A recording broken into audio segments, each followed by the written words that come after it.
Message is being broadcast by the Department of Defense of the Republic. At 2 a.m. Eastern Standard Time, multiple unidentified objects were confirmed to have entered Earth's atmosphere.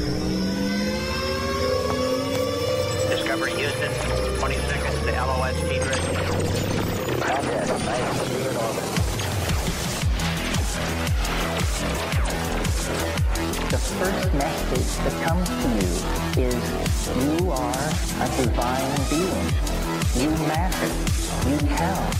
You come from realms of unimaginable power and light, and you will return to those realms.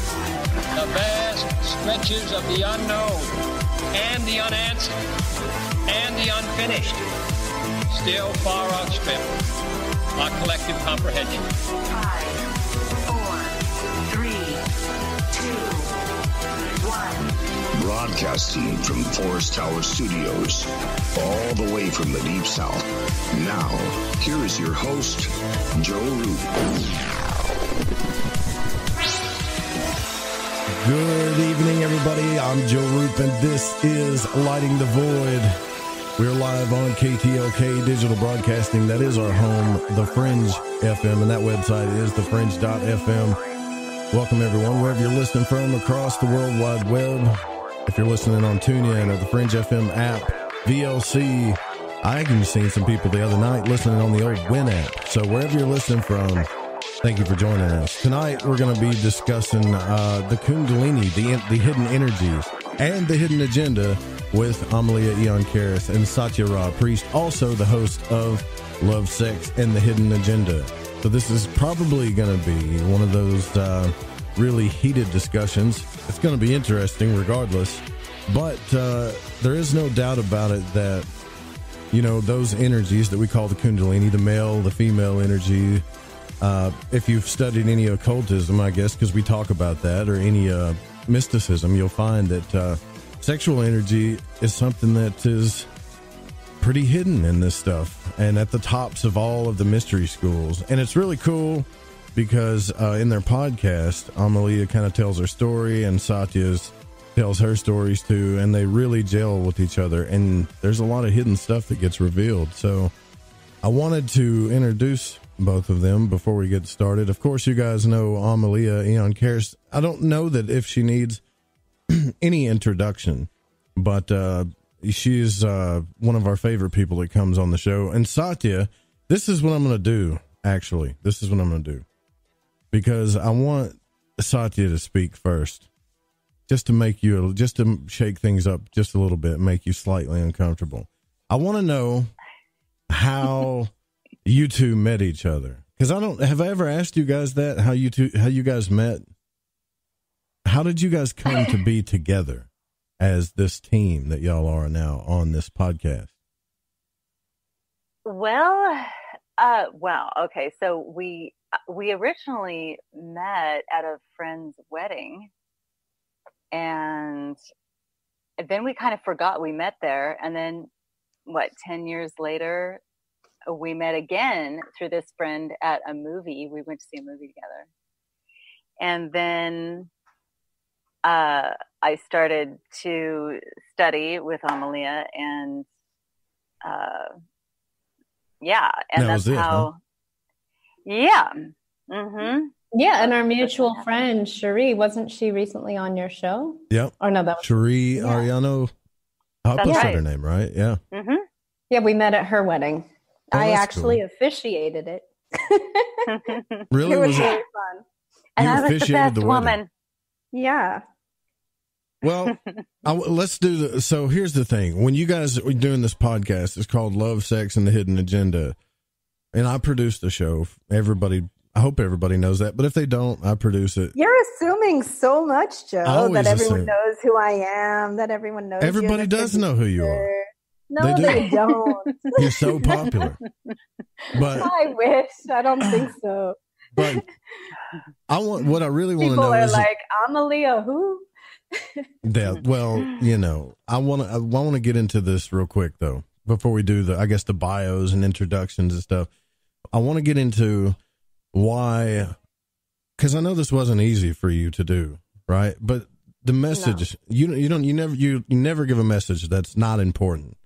And I kind of want to talk about that for a second, because I know it took a lot for you to come out and talk about these things. And all of us, I know I am, and I'm glad that both of you are doing this. I'm glad that you're talking about the Kundalini and the hidden agenda, because you've how many mystery schools or how many countries have you been in, Amelia? Oh, I learned it through my experiences, and then I looked for teachers, all over the world, and found some to help me. But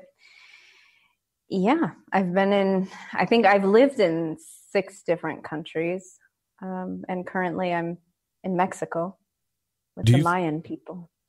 Well, when you were going to do the podcast, I originally thought that it was going to be about, just learning about what the Kundalini was. And then you went into these stories of things that happened to you, and what's going on behind the scenes, not even in just this physical realm, but in the astral realm.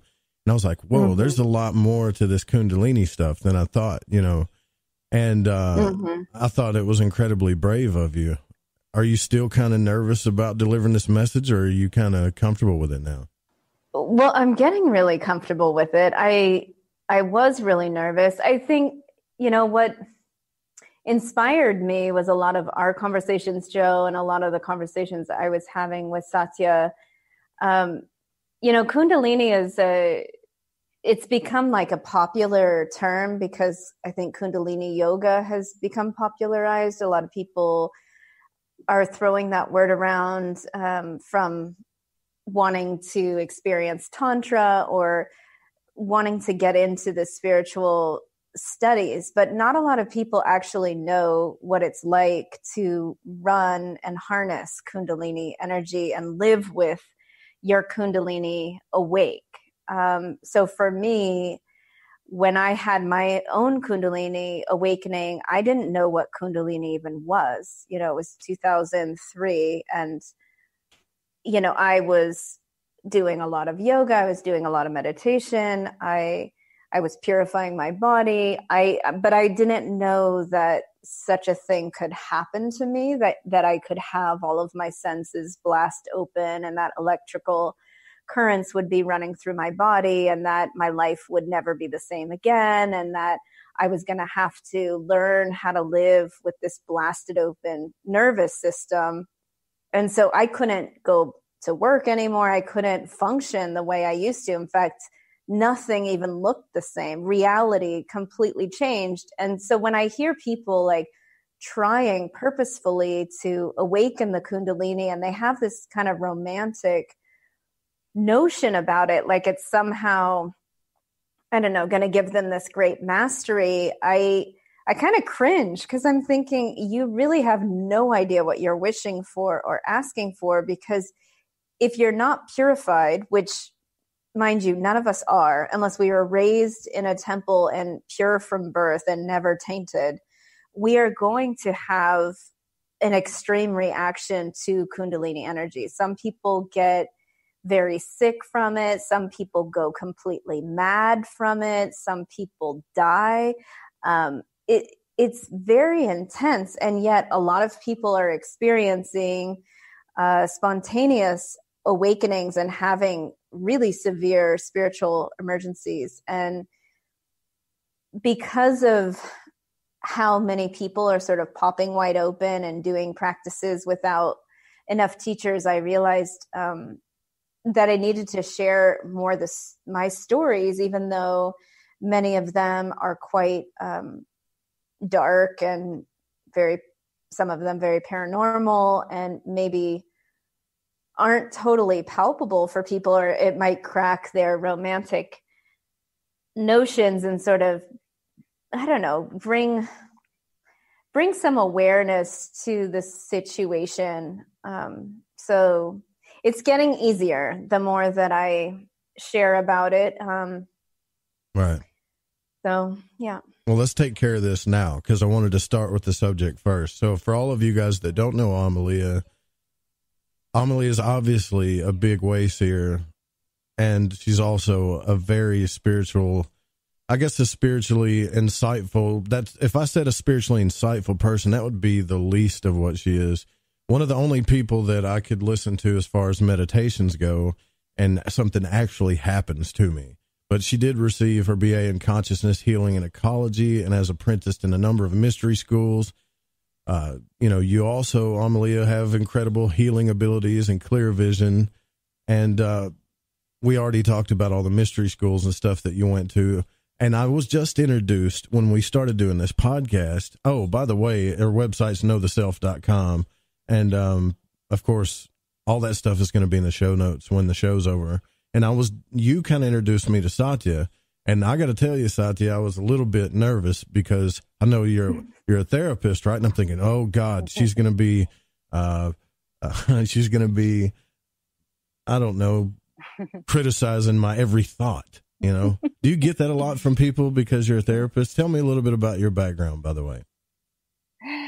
Well, I have a master's degree in psychology, and I've worked in the field for over a decade, and I've done lots of other things too, and traveled a lot. And I've always been a researcher as far as spiritual and metaphysics. And yeah. What was the other question you asked me? Well, just a little bit about your background, but you found yourself with Amelia and her mystery school teachings, which a lot of people have. And I myself have, well, through the book anyways. I haven't went to any of the sessions or trips that you guys go to. I'd love to go. And I am making a plan on going in October, by the way. I've set that goal. You're still doing that, right? Are you still October? Taking those? You mean July? No. Don't you do something in October too, don't you? Don't go up a few months on me now, because I don't know if I can handle that. It's July, but Camping Quest is in July. God. Now what July am I going to do? 15th. Yeah, you have to be there. Well, we might make wait, before we go into that, I want to back up for a second and introduce a little bit of how me and Satya started working together. She was in the school and she was at a retreat in Mount Shasta, and I was doing my unwind healing activation I do to embody the Kundalini. And it's a group session where everyone's blindfolded and there's music and live drumming, and people are embodying their spirit and clearing out any sort of like distortions in their field or kinks inside their system. And it's a very cathartic process. And so people often cry or shake or go into this, taking back the power inside their system. And during that session, I was doing some deep work with one of the other members there who was dark and deep in the underworld. And I was like helping her recover some pieces that she lost to the like dark lords. And it's not easy work. So when I'm doing that work, I need a lot of support, and I need people to hold the gates open so that I can not get lost there and come back. And I asked for help, and psychically, I was working in the other dimensions. So I was asking for help on the other dimensions. And right when I asked, I said, I need someone to hold the gates all open for me. Please help me. And right at that second, Satya heard me telepathically, and she started toning this really high frequency sound that pierced through the entire vertical alignment cord that I use to move interdimensionally. And I was so happy. Like she graduated that moment. I was like, keep going. And she's like, I don't know what's happening to me. I'm like, do not stop. I need you, girl. Like, don't leave me out here. Cause if you don't hold that gate open, I can't retrieve this and come back. So she did that. And after the event, and, we were in the integration phase. And I said, listen, I really need your help. Like, you have a really strong gift as a sound surgeon. And she's like, sound surgeon? And then it come to find out that she has been a singer in her past, and she had like closed down her her throat. I hope you don't mind I'm telling all this, Satya. Yes, go for it. I know you're not going to say it, and I want to explain why we're working together. Yeah, so then I was explaining to her, do you know what you're doing? And she was aware of it while she was doing it. Like, she was trusting what was happening to her. And while we were in that energetic field, she was able to keep the gates open and her soul fully embodied. And I saw that she's, a 12th dimensional being, and I don't work in the 12th dimension. So she was holding a higher realm than what I normally hold. So I normally go up to like the 9th, and she was holding it all the way up to the 12th. And so I felt like I had all this extra support that I, up until that moment, hadn't really been able to work with. Anyway, it was just this beautiful experience. And then, she was still in the school. I think that was only the month 3 or something. So she did the whole year-long course and really developed her gift. And so now we collaborate and do, she helps me with the activations and with her voice and toning. And that's how you guys met. I remember, Joe, because I made you come on a call and she was that was singing intense, and you man. flipped out. Yeah. I had to turn my camera off because when I came into the room, I'm like, whoa, look at all these hot girls. That was the first thing that hit my mind. I was like, look at all these, because I'm human. I have an animal. And anyways, and then we started getting into the spiritual stuff. And that's when I couldn't handle it, because she was singing and we were doing the meditation stuff, and something started happening to me. And I was like, okay, flick. I turned the camera off because I'm kind of like, insecure with that kind of stuff. You know what I mean? It doesn't make me feel right to open up to that just yet. But you understand all that. See, I don't get it yet.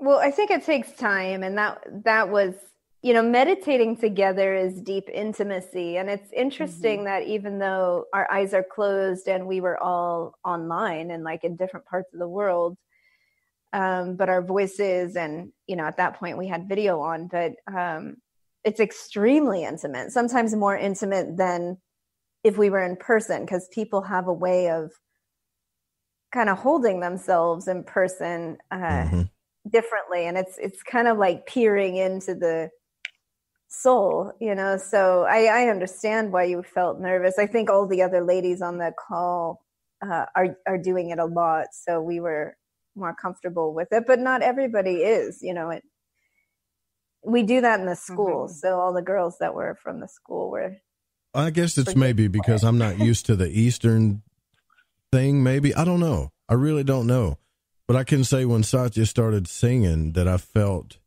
a lot of love, and I would say it was kind of like a motherly type feeling, love, which is something I'm not used to because I didn't really have a mother, all that stuff's gone from my life. So when it comes around, I'm like, ooh, what is that? Right. And I just kind of, I'm not retracted by it, but it's too intense for me to handle sometimes. Yeah. I remember you said right after, you felt it was a lullaby, like you were being rocked. Yeah. Like a baby. Oh, yeah. I remember that. I remember you turning off your video, and I was just so aware of that. I was thinking, something's going on with him, and but I remember the energies that week. I had just been tapping into I think a couple of weeks before that. It was in the universe or something, just the sounds that were coming through. And I do remember that they did feel very nurturing and very loving. And yeah, I remember that really well. Well, see, here's the thing. I got into ceremonial magic because I wanted to understand energy, right? So the Golden Dawn system they talked about was creating, your energetic body the right way. But I'd never really been around energy like that. I always thought it was like a woo-woo type thing when people said, this person's got great energy or this or that. I always thought, okay, this is some, new agenda woo-woo type thing. Until you feel it and you're like, okay, no, this is real. Right. So what do I go from here? And so a lot of this stuff is happening real fast. And then now, at least for me, and now that I'm helping you guys produce this show, which is good grief, it's insane. Some of the stuff that I'm learning from there, Some people don't even know what the Kundalini is. I always thought it was just when you awaken, when you're awake, like, okay, I'm aware, my Kundalini's open, but that's really not what it is it? Because, well, a lot of people think that's what consciousness is. Okay, you're more aware than other things. But the way you describe Kundalini is like something happens to you, something that you can't really control. Yeah. Yes. A Kundalini awakening is different. It's very specific. You know, people talk about having a spiritual awakening. And when I ask them what they mean by that, generally it means that, you know, they're having new belief systems, or they're starting to expand their awareness. And I just call that, you know, expanded consciousness, or waking up. But a Kundalini awakening is extremely severe. And I mean, it can come in different levels, and not everybody's Kundalini when it wakes is as dramatic as mine was. But most that I've known, or the ones that have a very strong awakening, generally, those are the people that are called forth, like being called towards anchoring specific gifts, like spiritual gifts. In each culture, they have their own way of referring to it in the ancient days, but like a shaman would be noted by having an experience like this. And then they would be brought into with the teacher to apprentice until they honed their abilities. And then they would emerge from their apprenticeship as a community leader, or the medicine person or something for that tribe or community. So every ancient culture had reference to this phenomena that, you know, someone who, when this experience happens, is then goes through a period of like dark night of the soul, where they're facing madness, basically, and until they grasp. And basically what's happening when you're facing the madness and in that dark night of the soul episode after an awakening like that is you're rewiring your entire frontal lobe. Your entire nervous system has to be able to handle the amount of energy that starts moving through your body. And so you have to form new circuits, and that is extremely painful and cathartic. And as you open these new pathways in your body, like things get blasted out, and you end up crying and having spontaneous experiences. Like I would be walking down a street in San Francisco and sort of fall to the ground and start shaking. Now, it might look like I'm having a seizure to someone who's noticing it, but what was happening to me was that I was being electrocuted through cosmic energy, and all these pathways were opening up, and I was hearing lots of voices, and a guide would come and tell me exactly what was happening to me. So I was fully guided my entire awakening by masters and people who had crossed over. My spiritual teacher had died, and he came in very strong, and he would explain it to me, and my vision was open, so I was watching it happen to me. And I also had the gift of having a partner who was also in the midst of an awakening. So we went through it together. And when I hear other people's, it's a kind of different story. Yeah, go ahead. Not as intense as yours, but I'm curious. So when I had that experience during your unwind session, is that considered a Kundalini style or type of? No, I would call that different. I think your Kundalini was flowing for sure, but I feel that you were just activating at the soul level. So I see. Awakening to the soul and the wisdom of the soul doesn't necessarily cause a Kundalini awakening, but your Kundalini energy is flowing through your spine. So some people's Kundalini doesn't flow like they're not having access to it. It's like just coiled really tightly at the base of their spine, and it's not moving through the spine. And some people's Kundalini moves like a string, like it actually goes up the Sushumna, the column of the spine. Right. And this is how I see it, right? I didn't read this anywhere. It's just what I noticed when I look at people. We got to take a break here, but we can finish this Kundalini. I've got some messages. We talked about it on the show plenty of times, I know, but I'm still getting messages about what the Kundalini is. So I thought it was cool to talk about that.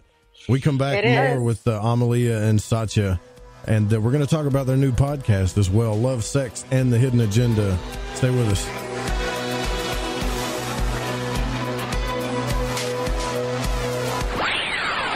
You're listening to Lighting the Void Radio. The truth is out there. There's something out here. And so are we.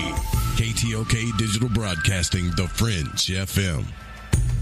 Do you ever wonder why there's so much show in politics? Do you ever wonder why America's not getting fixed? Ever wonder why our media is not reporting the news? They report only their biased opinion. Are you tired of feeling like a controlled rat? Do you wonder what's next? If you're looking for answers, join me, Ronnie McMullen, for my new show, Deep Waters Radio. That's Deep Waters Radio. Monday nights, 9 p.m. Pacific, right here on The Fringe FM. Hi, this is Aaron Hunter, host of Real Paranormal Activity, the podcast where we tell real paranormal experiences of people from around the world. And we also conduct interviews with authors, investigators, psychics, and mediums. Real people, real stories, real fear. Thursdays at 6 p.m. Pacific, 9 p.m. Eastern on The Fringe FM. See you then. Hi, guys. Matt Ray with America's First News. And if you're like me, you're probably still looking for that special Christmas gift for your wife or girlfriend. Treat her to the very best this year. The world's softest pajamas from Pajamagram. Because they are the world's softest pajamas, they're lighter than a cloud, softer than a bunny. They're like cashmere, only better, and you'll love the way they look. She'll love the way they feel. The softness, the warmth, the comfort. And if you're like me, you can't stand wrapping presents. It's tough to do. Well, get this. Pajamagram includes free gift packaging. All you have to do is make the order, and delivery is guaranteed by Christmas. Plus, they're backed by a 100% lifetime guarantee. You risk nothing but the look on her face, guys, when she opens the Pajamagram. So go to Pajamagram.com right now. That's Pajamagram.com. Tell them Matt Ray sent you. That's Pajamagram.com. Tell them Matt Ray sent you. When I'm done running with the wolves after hunting down a half-ton bison, I look forward to a mind-teetering escapade evening on The Fringe FM. So, you love talk radio? Then you'll love TalkStreamLive.com. TalkStream Live is always on, 24/7, with the best streaming talk shows. Find your favorite talkers and discover some new ones. It's free, readily available online or on mobile with any smartphone or tablet. Finding your favorite talk shows all in one place has gotten a whole lot easier. Just go to TalkStreamLive.com. Be sure to download the free apps from Google Play or the iTunes App Store. This is Cortana from Shift Happens, telling you to pour a glass and park your ass because you're listening to KTLK, The Fringe FM. Shithead. Folks, this is very important information. What's to be said about CBD? AncientLifeOil.com. Our CBD is made from hemp and has 0.003 THC, which means this wonderful product won't get you high, no matter what amount you take. What does CBD do for the body? My hands are tied. But you can Google CBD benefits and be astounded. When you're finished reading, you'll want to log on to AncientLifeOil.com. That's AncientLifeOil.com and purchase. Life is good when you feel good. People are tired of pain. People are asking for non-GMO organic products to help them with you fill in the blank. Legal in 49 states, and again, our CBD is made from hemp. Ancient Life Oil is about helping people one by one by one. If you wonder how good the product is, the CEO takes it every day without miss. AncientLifeOil.com. That's AncientLifeOil.com. Have a great day. Howdy, this is Catalina, and you're listening to Lighting the Void with Joe Roop.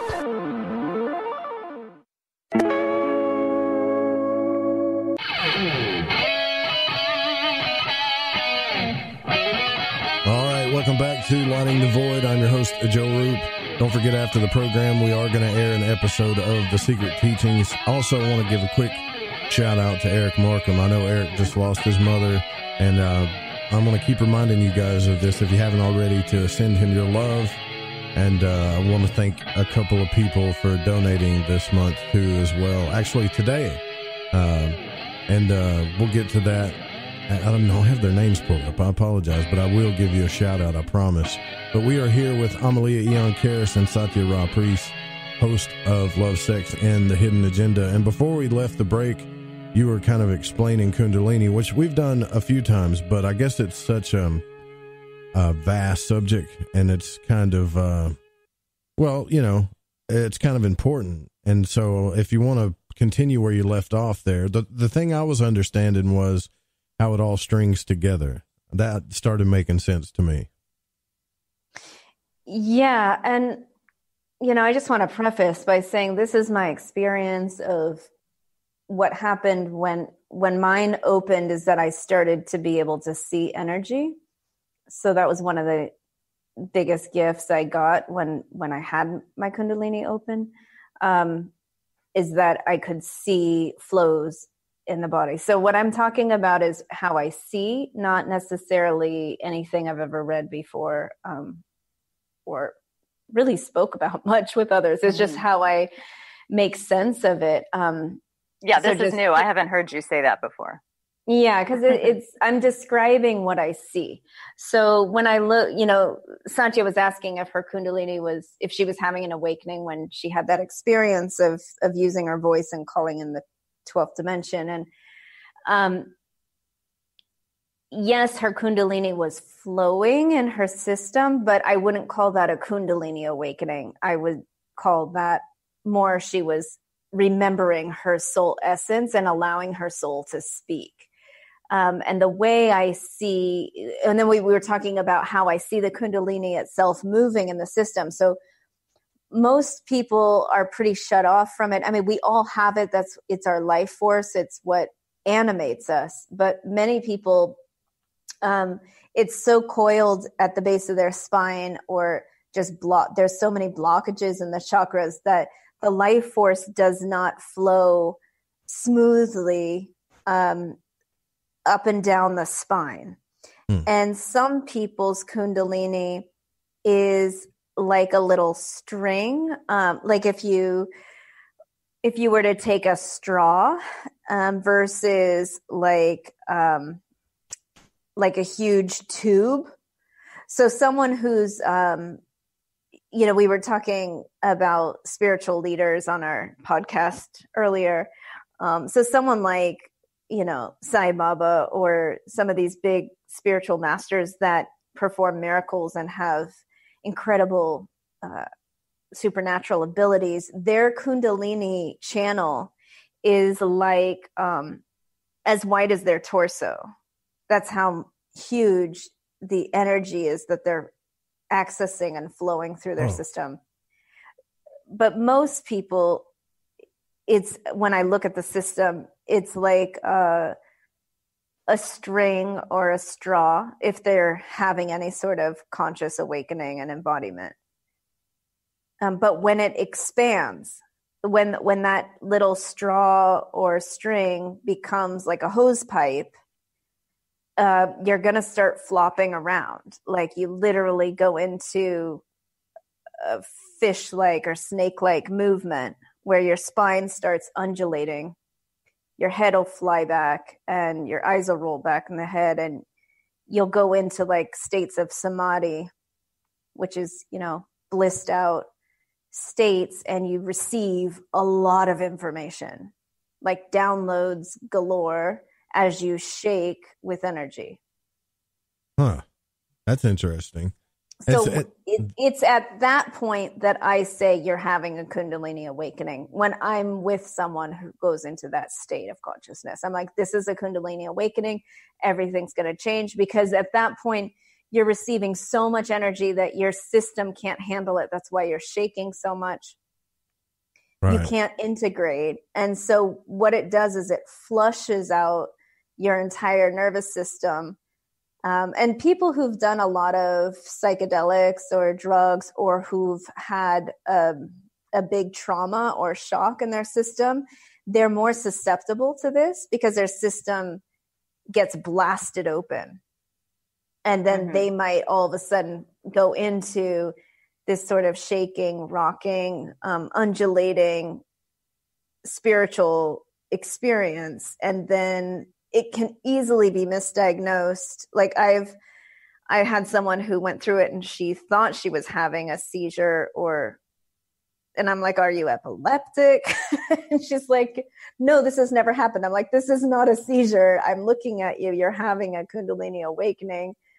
And sure enough, right after that, she looked different. She felt different. She started having memory of an ancient lifetime. And she was, receiving tons of information all of a sudden. And that's a Kundalini awakening. Okay. So this is not the same thing, like, because when I was growing up, I'd go into those Pentecostal churches and everybody'd start kind of flopping around and hollering, and I never did that. Is that kind of the same thing? I don't know. I mean, I haven't been to one of those churches with this vision. So I'm curious to see if they are having they could very well be having Kundalini awakenings, because it looks a lot like that. But that's very dramatic, the way the Pentecostals do it. I mean, I remember that as a child, seeing that.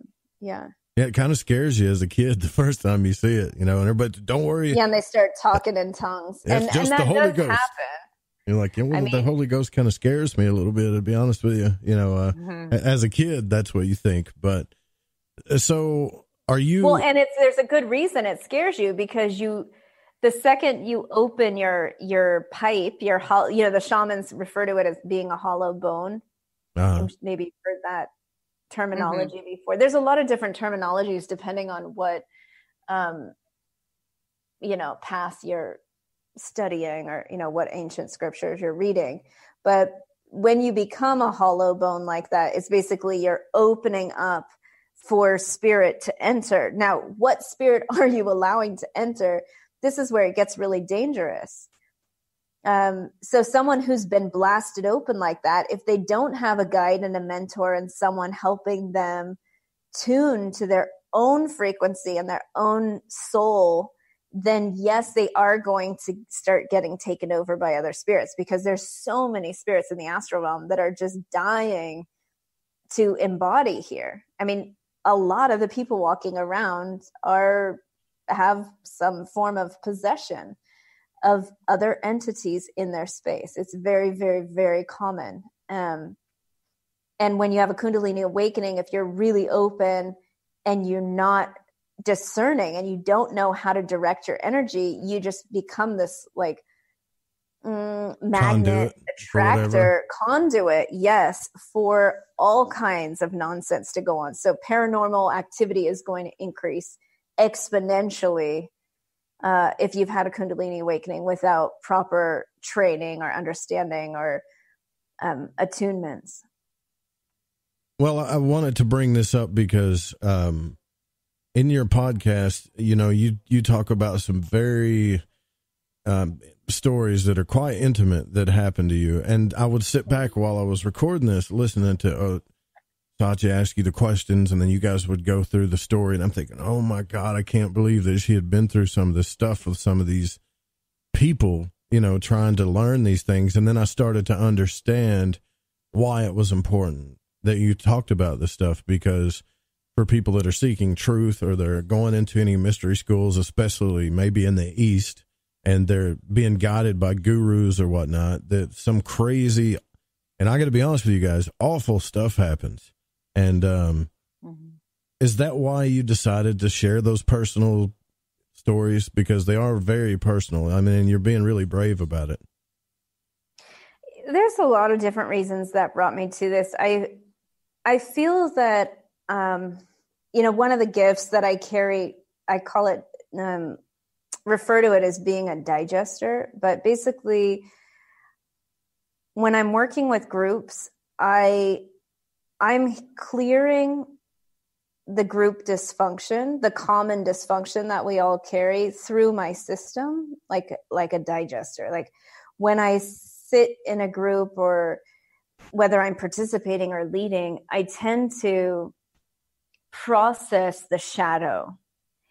And it's kind of a term of being a scapegoat, or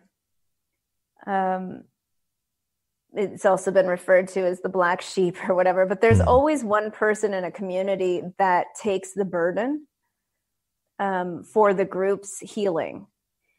And part of my awakening process was realizing that I do that. Like, I've been doing that for my family. I was, raised in a very toxic family dynamic. There was a lot of abuse, and I somehow escaped a lot of it. And there was a lot more abuse that went on in the family that I was more of a witness to.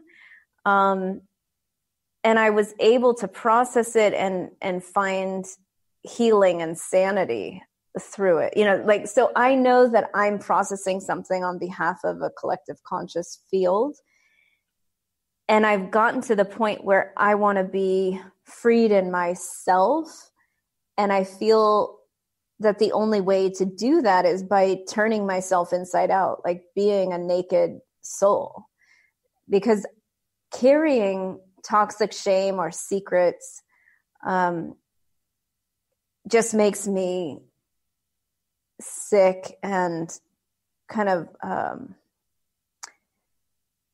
it's a weird kind of vulnerability to hold it and then to release it. So, I grew up holding a lot of secrets for my family, for my church, for all the men who attacked me, for the people I worked with in business whose dark secrets I knew. I mean, all the people that I work with in private sessions whose dark secrets I know, or all the things that I see by just looking at someone's field. Like, I see the shadow, I see what's in the closet.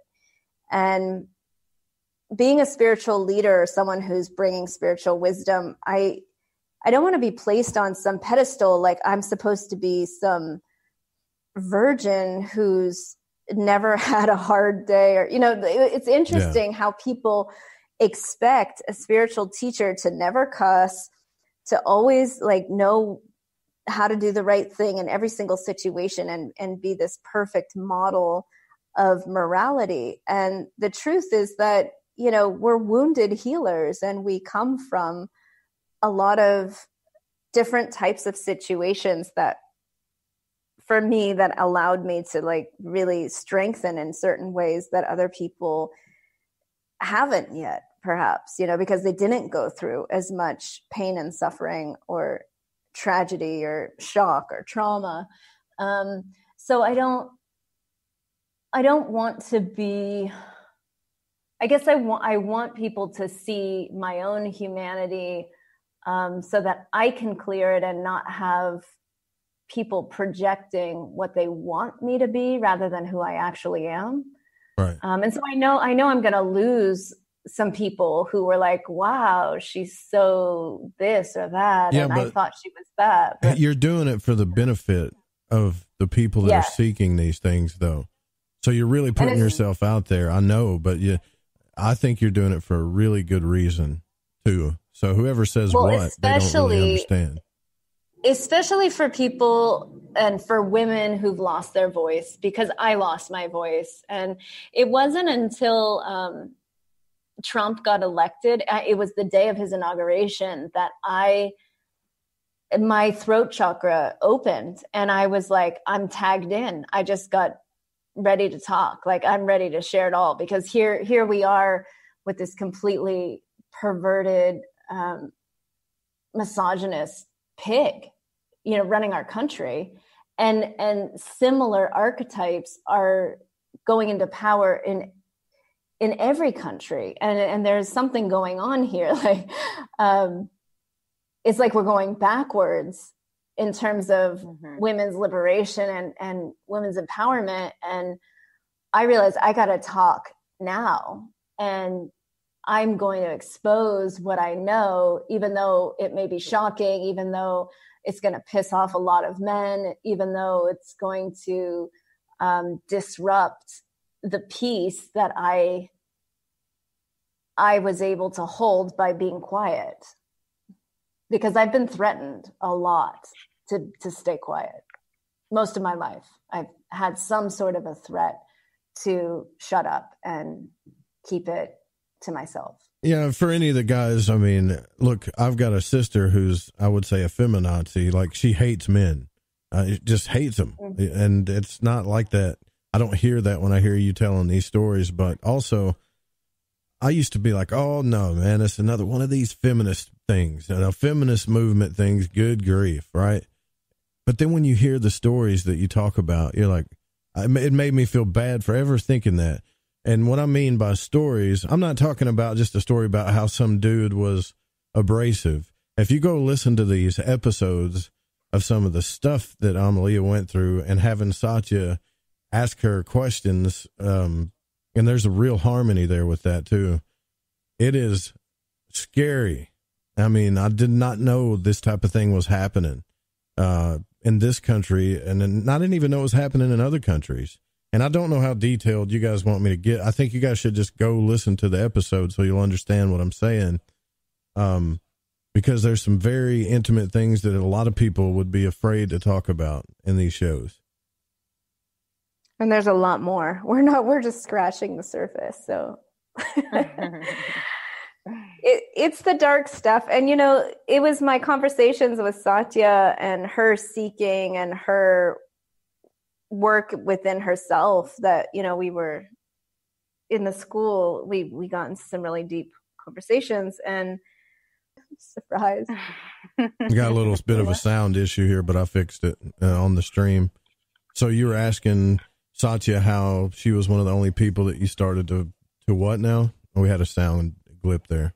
Yeah, go ahead, Satya. Well, yeah, we would just be having conversations about everything. And I mean, it took a long time actually of knowing you and being close to you, for things just kept coming out. And I was always surprised, and I was thinking, what? This information needs to be out there. You need to be speaking about this. And then I would start adding my 2 cents, and then we would be going back and forth. But just the language that you would use in talking about certain things that maybe I had understood or experienced, but just I didn't have that kind of language for it. And it just always hit me as just 100% truth. And I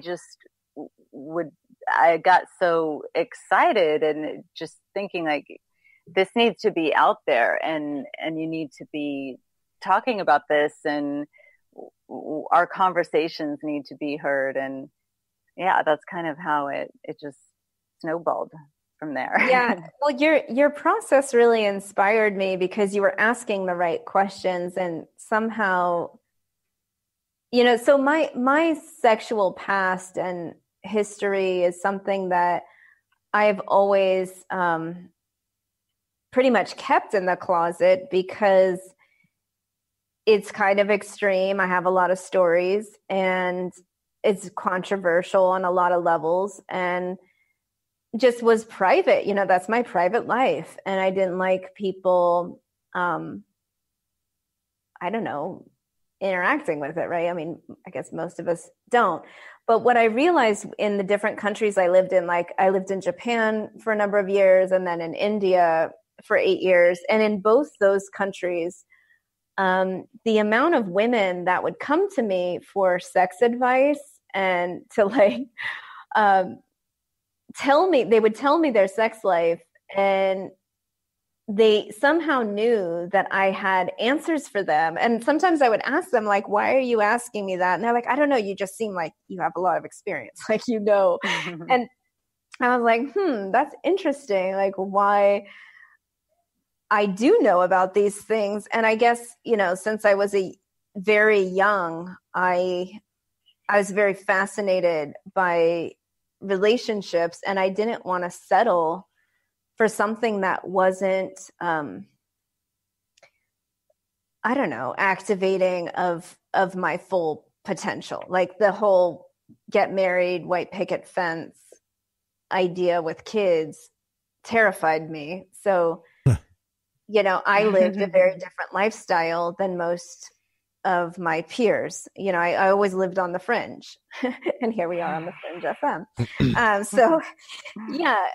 And I think, Satya, your process and what you were going through and how you were sharing it with me helped me to feel safe and realize that it's time.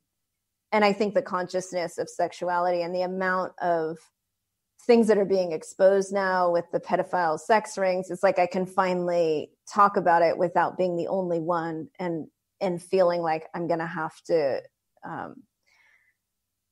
protect myself, because I have always been a target. And so now that there's so much out there, I guess it just makes me feel safer. Do you think that's why certain big time spiritual leaders, like say John of God, for instance, who's somebody we've talked about on the show quite a bit in the past month, is getting exposed, maybe? Mm-hmm. Mm-hmm. What do you mean? What's why? Well, I think there's the consciousness that people, it's all the priests and bishops, right? All the Catholic Church is being shaken down. Hollywood's being shaken down. Like, it's Trump, right? Our president is, God, I don't even know how to speak about him without feeling so weird, but the patriarchy of female objectification and men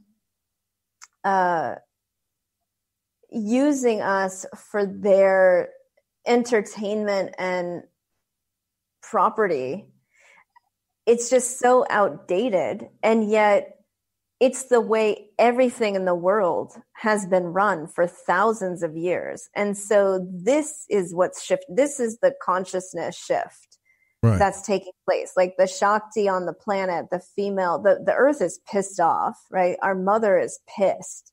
She's like, enough. And so there's a turning. And unfortunately, like in the anger and rage of being raped and abused and attacked all the time, there is hatred and backlash, like these feminazis that you were mentioning with your sister. I understand that. I, for some reason, have never hated my abusers. Like, I actually really love them all. And I have this like deep, deep compassion and empathy, because I can see that they're just wounded and that they're controlled and that they're not really sure of what they're doing. And they're just doing it because they've got this, parasite in them. So I don't know. I've just always had a lot of compassion for it, even though I've gone through phases where I wished that I didn't love them so much, that I didn't forgive them so easily. But I think it's an epidemic that we're all living through. And I think that we're going to come out the other side of this. I'm sure of it. And I'm hoping that the podcast and my stories, even if it just touches like a few people that hear it in my life, or like the three of us, like that's enough for me to want to do it. But my hope is that, it touches thousands of lives. Well, I think what we're going to do is we're going to take our top of the hour break here. But when we come back, I want to ask and talk about the hidden agenda aspect of this, because the show of the podcast titled is Love, Sex, and the Hidden Agenda. So there's something else going on behind the scenes here. And I know earlier you mentioned Dark Lords and things of that nature. So we'll get into that. Remember, you can contact the show if you want to text in. It's 501-777-5631. You can also email the show at contact@lightingthevoid.com. Stay with us.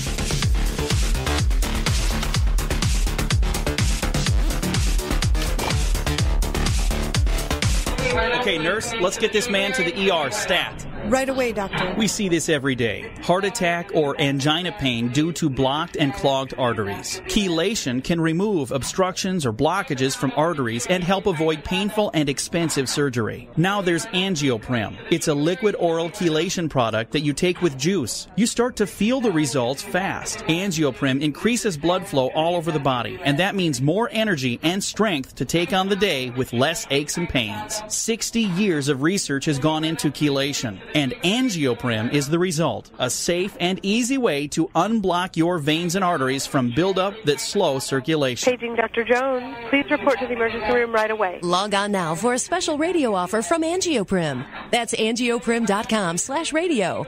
ANGIOPRIM. Angioprim.com/radio or call 877-882-7221. That's 877-882-7221. Hey, it's Grace. Can we talk about something serious for a minute? Your age. Getting old has its perks. But remember, being a few years younger, you know, your hair was thicker, you didn't have so many wrinkles, that extra weight wasn't haunting you, and you just felt better. Well, we can't turn back the clocks and go back 10 or 15 years, but you can start feeling and looking 10 or 15 years younger with Nature's Youth RSF. It's a doctor-formulated daily supplement that helps your body maintain its peak performance and fight the aging process. Imagine sleeping better, looking better, and feeling better. See how Nature's Youth RSF has helped thousands of people just like you at nature'syouth.com. nature'syouth.com. Imagine how it will feel when your family and friends are asking you what you did to look so good. Your secret will be Nature's Youth RSF. It's time to start looking better and feeling better.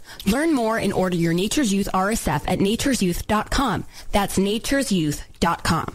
That's nature'syouth.com. Magic, the occult, history, health, news.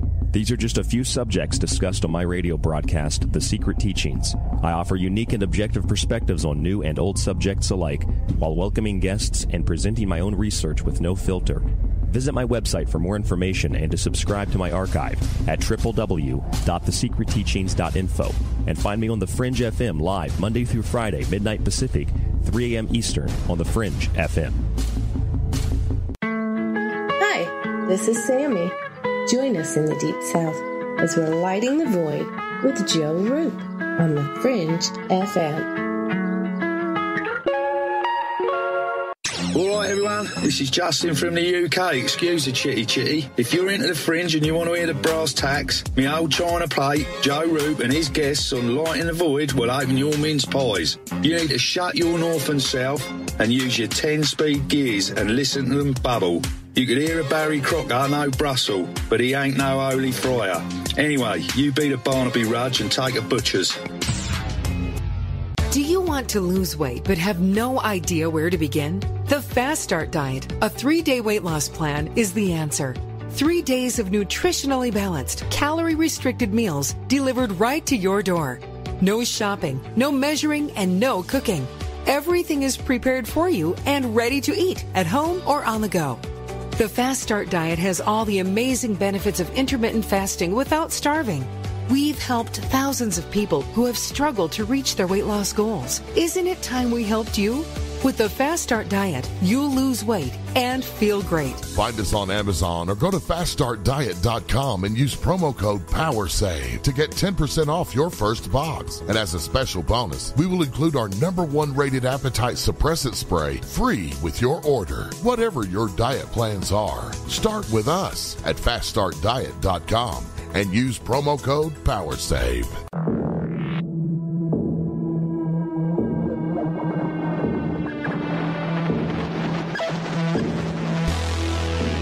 Welcome back to Lighting the Void. We are here with Amelia, Aeon, Karris, and Satya, priest, host of Love, Sex, and the Hidden Agenda. And it's a cool podcast. You guys need to check it out. Just all you got to do is search pretty much any podcast archive.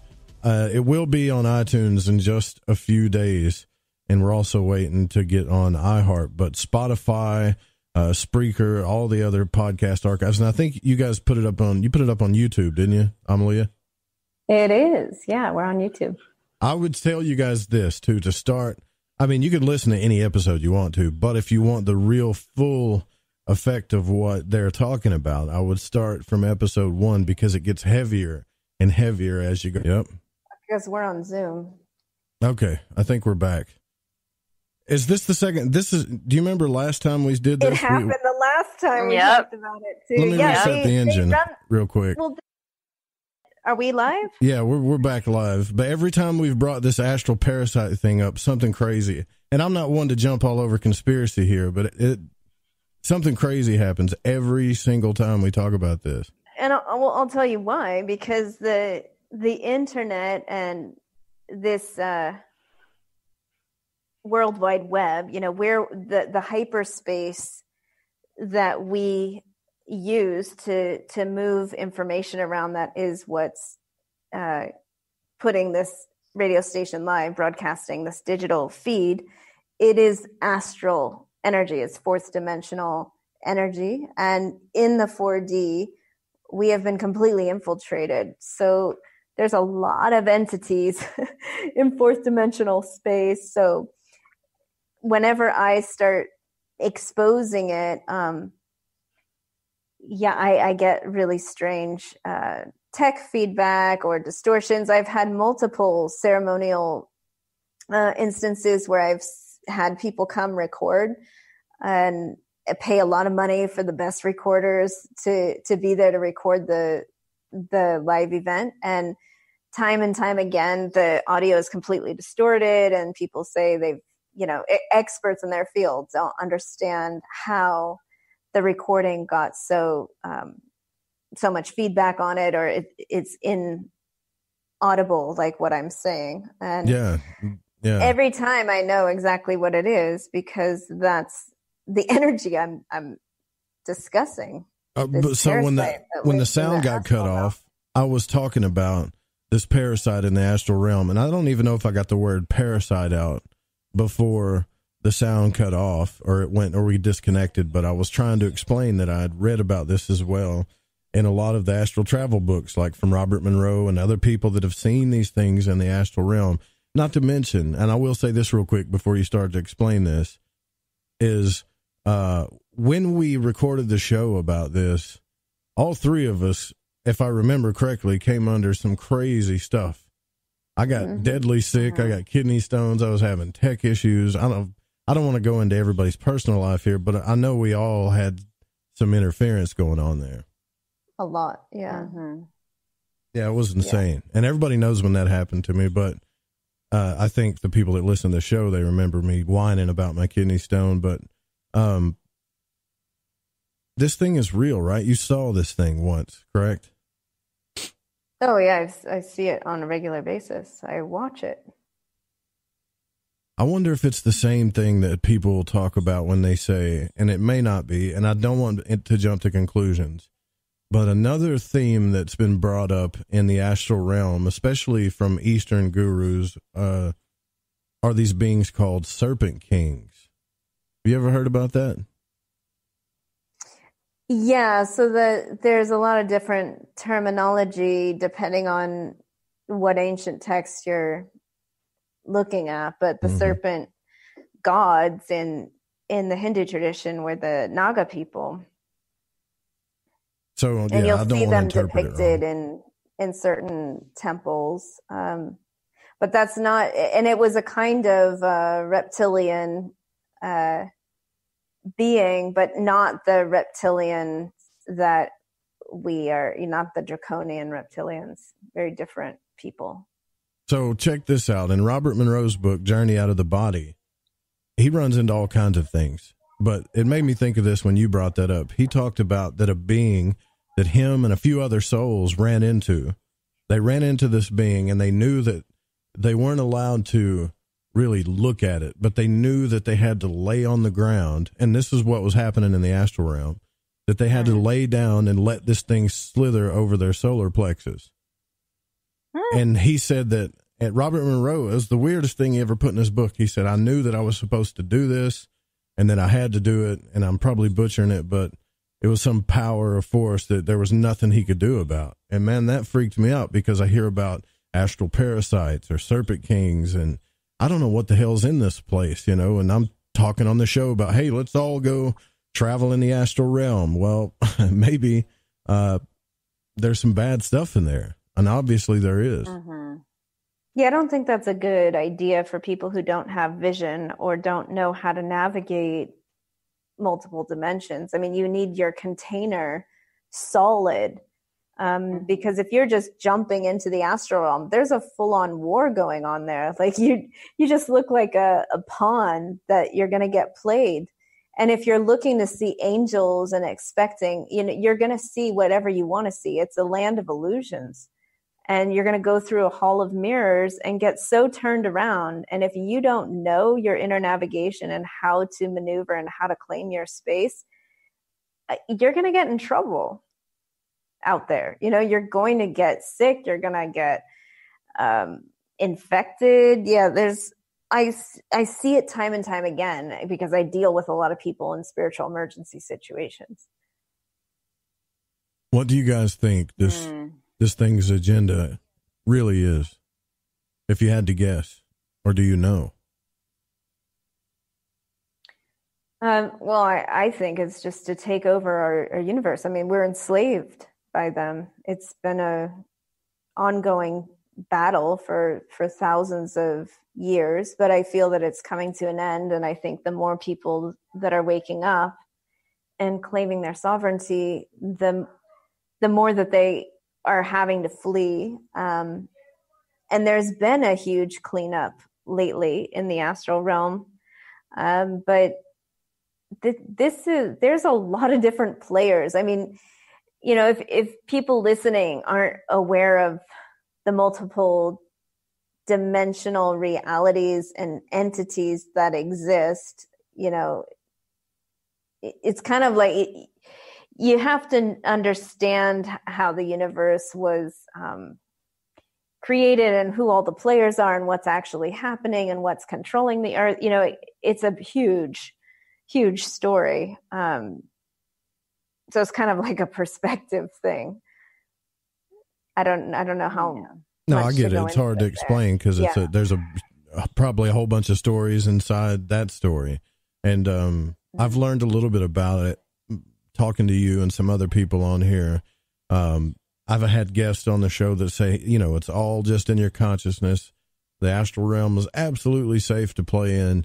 I've had others tell me it's not a place to play in. It's for spiritual development and you need to be ready to do it.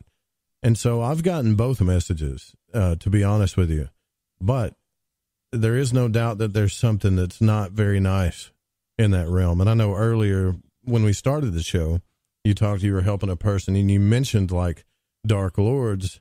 And I just think, I'm not trying to scare people, but I just think it's something that we need to be aware of. Not only that they're there, but they're affecting us in this realm too.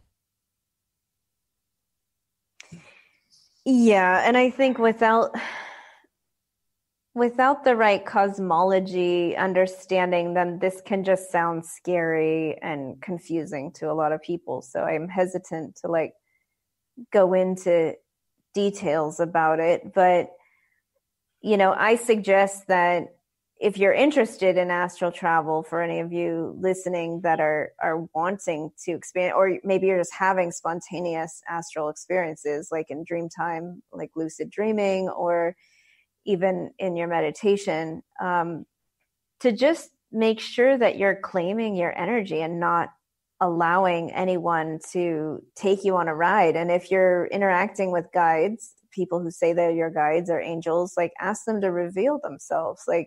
Don't be discerning out there. I mean, some people just go into the astral realm thinking it's all rainbows and unicorns and that nothing can hurt them. Those are the people that I get concerned about, because, it's like going into a war zone and trying to hand out flowers to everyone and think that, your peace sign and your daisies are going to help everyone feel better. And sure, it might help people feel better, but they're going to take you for a fool and spin you around. So I just see that with a lot of spiritual seekers, that they lose their capacity for discernment when they're traversing other dimensions. They just think everything is some pure light, and we live in a world of duality. It's not all pure light.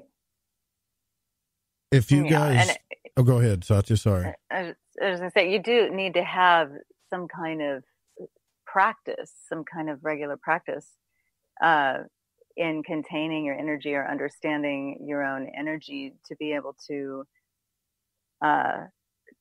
go out and do things like that. Anyway, I mean, even that experience that I had during Amelia's unwind session, thank goodness that I had been meditating for many months before that, because I may not have been able to ground the kind of electricity that was going through me. And a couple of years ago, when I started to have some spontaneous energetic experiences, I was in a not a good situation, and I was with an unhealthy partner, and I started to just meditate. I didn't know what I was doing actually, but after months of that, I started to have this feeling coming out of my third eye, and it was like this pressure. It almost felt like a unicorn horn was just growing out of my head, and it was just buzzing and throbbing. And I thought it was just the strangest thing. And I would go around asking people who I thought would know, in spiritual communities, and nobody knew what that was. And I don't know if that was just because that was before things started to happen, but I think even that, that opening, that kind of opening, or my energy centers opening, I couldn't have had that or been able to contain that without, if I hadn't already had some kind of solid standing in my own system. That's so true. And I love what you said, that you started asking other, spiritual groups or teachers if they'd had that experience, and you were getting no. That's what happened to me. I started having all these experiences, and I would go to my meditation teacher and all these people that I thought, even some of the mystery schools I was already in while this was, I had my awakening while I was in 2 different mystery schools simultaneously. And those teachers and shamans and gurus, they could not explain to me what was happening. And it's a big reason why I started teaching, because people need to understand what's happening when that, for me, it's very clear what's happening if you're having pressure in the third eye and experiencing that, like you're completely purifying your third eye and opening it. And when the chakras open, they stretch, they hurt, there's throbbing pain, there's all kinds of physical sensations that go on when you open spiritual sight and start receiving more energy in your body. Yeah, there was no doubt, like when I first got your book, Amelia, which is Synchronicity, Unlock Your Divine Destiny, that I'd already read books by, theosophical books, a few Eastern books, a few Western occult books. There was no doubt as I was reading through it that, all of it was in here. But the way that you wrote the book was like you were just wanting to give power to the person.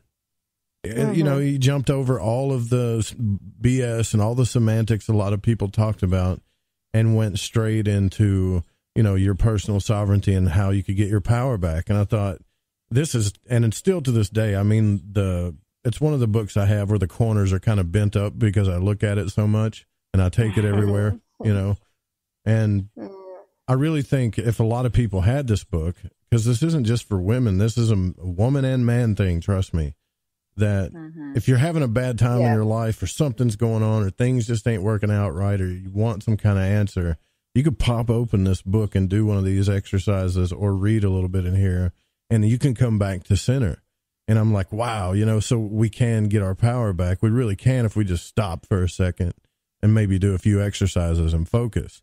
And that was something that it took me a while to be able to do. But when I listened to you guys' show, I got to be honest with you, I crawl a little bit thinking about some of the things that have happened to you, Amelia, and some of the things that are happening to other women out there. And now I understand why there are feminist movements, or there are women that, when you meet them in a store or something and you smile at them and they kind of shun from you, or they might, some women don't, but some do. And you're like, well, what's up her butt? Well, you don't know what happened to her. Exactly. You don't know that you might look like some dude that looks like some guy that, you know what I mean? And I wish I could go into details here. And there's people hitting me up going, give us details. They're all in the episodes. They're all there. We don't have time to go through it all unless you guys want to give an example. And there's so much more. There's so much more that we haven't even, the really dark stuff hasn't even come up yet. We're just kind of skimming as we warm up in these episodes. Yeah. I want to talk about something that, is kind of driving me to share my experiences too, which is memory and hidden memory. And it goes into like when we awaken to memory that's locked inside us. And whether that's past lives or childhood trauma or just things that we've stuffed away because we didn't want to think about it or remember it. And all of that comes up when we activate the soul essence in our body, when what I call the starseed in my book, or when we're moving Kundalini energy through our system or doing any deep meditative practices, your memories are going to get unlocked. And it's very, very confusing to remember, because the reason why the memory is hidden is because there's shock and trauma. And when we open up to that hidden memory, which is encapsulated with shock and trauma, there's some distortions that happen, right? Like if you think about something that happened in your childhood and you tell the story one way and your mom tells it another way and your sister tells it another way and your friend who was there tells it another way, right? Like we all have a perspective and the way that we remember things.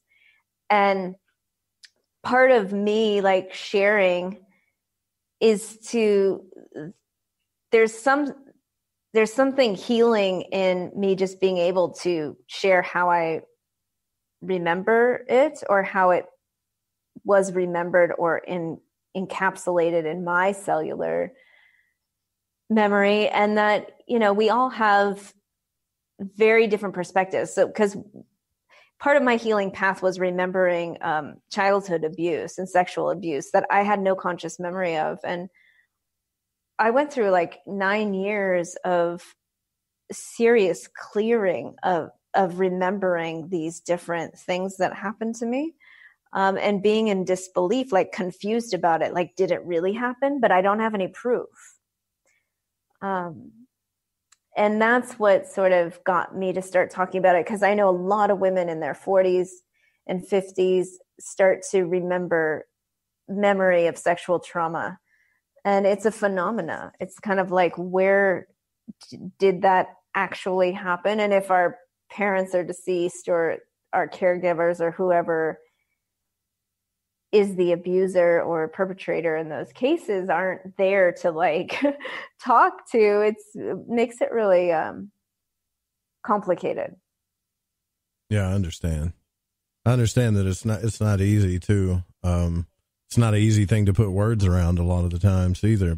But I kind of want to ask Satya what you think about all this because I feel like sometimes when we're listening to Amelia tell these stories, in some of the episodes, you can hear Satya's reaction like, oh my God, this, like that one story, I guess, where you were attacked by this dude. I won't go into the details, but it was outside, just some Brazilian guy. I was freaking out listening to that, like freaking out. And do you have to, I don't know, I just think you're an incredibly strong person, because that stuff like that damages people for the rest of their life. I don't know how some people could ever come to be spiritually balanced after something like that, unless they have guidance. And that's the thing about it, is who do we trust now? Because it's hard to trust anybody. Is that what you find in a lot of situations? And I don't want to go into your clientele, because I know you're a therapist, Satya, but is that what affects? Is it really like the Sigmund Freud type thing where that's what's messing everybody up, is their their sexual issues? Is that what's going on? Well, we are sexual beings to begin with. We're here because of sex, and that is creation. That is we are creators. We are creative. We have been created, and all of our energies are all of those energies come from the same place. And so, yeah. I think what's confusing about it, though, to me is like, I look at it as a sacred thing, right? And you told me, you said, well, that's normal, right? Because I told you, and I'm not afraid to say this to anybody, I told you that I can't just have meaningless sex. It's never been that way for me. I'm not that kind of person. And I was afraid to say that. And you paused for a minute. And you're like, well, you know what? That's normal. But then we got this whole porn thing where people can, it's just sex. It's really nothing. And it's so confusing because even in like some of the Gnostic texts and some of these other, I guess, mystery books, that's the one thing they're hiding is the sexual energy. So how can people walk around and treat it like it's nothing? Like, oh, just take care of your animalistic nature. And then you got this whole shame thing you got to deal with. It's probably one of the most confusing things that I think we have to deal with in our lives. It is. It's extremely confusing. And I think that a lot of things do come down to that energy though. And like you said, in the mystery schools, that's really what's going on, and people aren't really naming it, aren't really talking about it. And it can get very confused with Kundalini energy as well. And as we awaken and as we have more energy flowing through us, then all of our centers get awakened and our sexual energy goes along with it and can get confused. And if there's any, especially if there's any issues there, then those are all going to come to the surface, or those are going to come out as maybe other positive things are coming out as well. And it's messy and it's confusing, and there needs to be a lot more discussion around it, which is part of why we wanted to just put it out there. It's not easy to put this stuff out there, and there's a lot that I haven't said or can't say or haven't said yet, or there's a lot going on. Yeah. Well, I'll tell you what we're going to do. We're going to take our half, I guess, our break here at the half. And then when we come back, I want everybody to know how they can find your podcast and talk about where you guys plan on going from here. Real quick, too, guys, if you want to support the show, you can donate there. You can grab a T-shirt. There's also an Amazon portal there where if you want to shop at Amazon, feel free to. Just click on the portal. They ain't going to charge you anymore, and we just get a little bit of kickback. So if you like shopping at Amazon and you want to support the show, you can do that as well. We'll be right back with Amelia, Aeon, Karris, and Satya Rob Priest.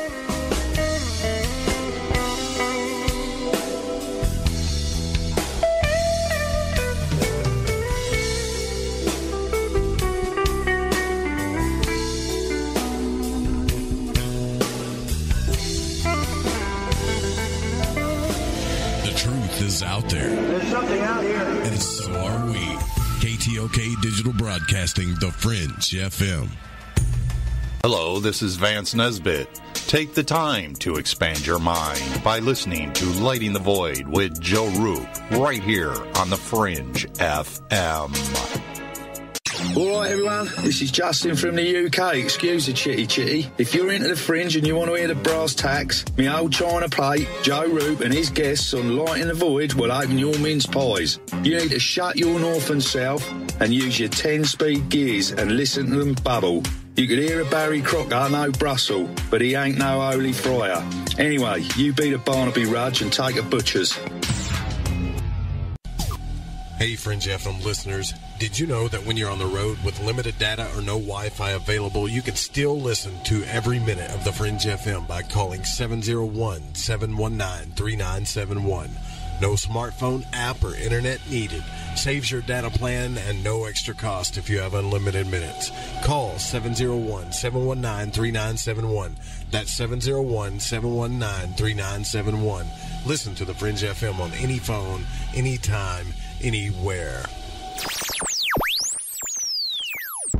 Are you intrigued by Paranormal Talk Radio? You'll love the new Paranormal Radio app from TalkStream Live. You'll find a great selection of talk shows covering UFOs, ghosts, strange phenomena, and much more. Download the Paranormal Radio app now and start listening to the very best in paranormal talk entertainment, including the network you're listening to right now. The Paranormal Radio app.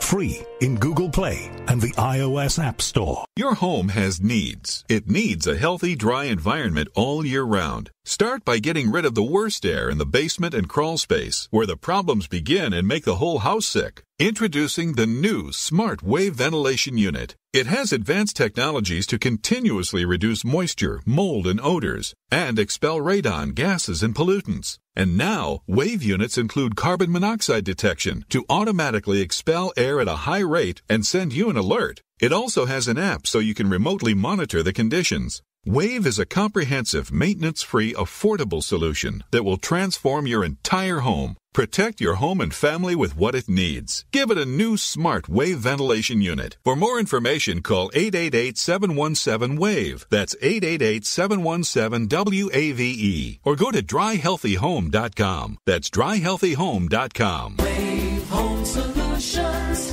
for a healthy, comfortable home.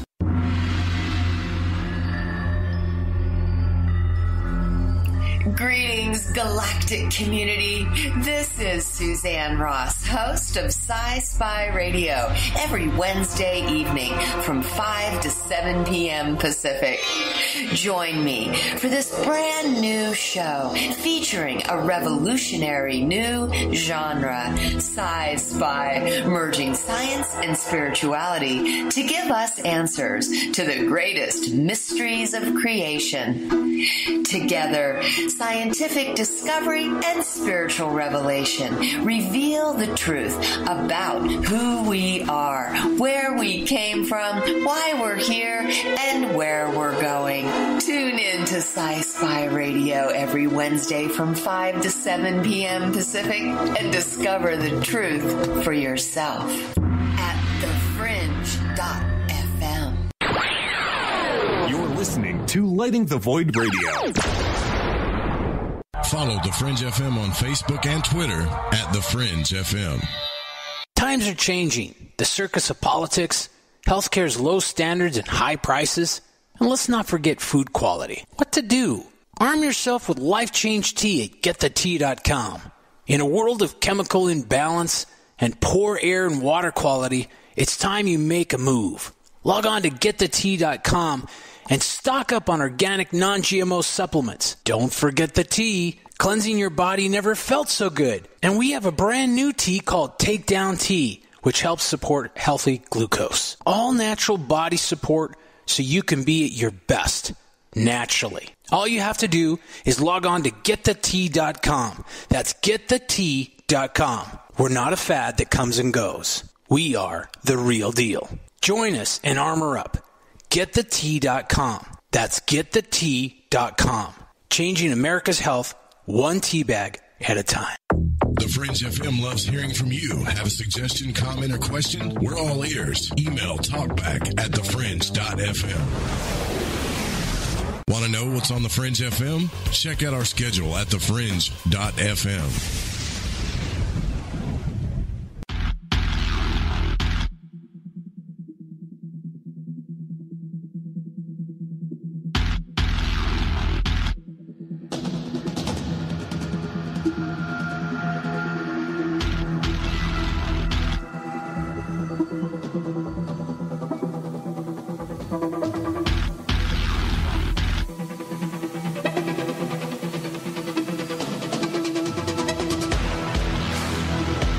Welcome back to Lighting the Void. Listen, guys, I mean this when I say it. One of the only things that have really helped me as far as my health goes, and it's making me feel better, is that extra strength CBD oil.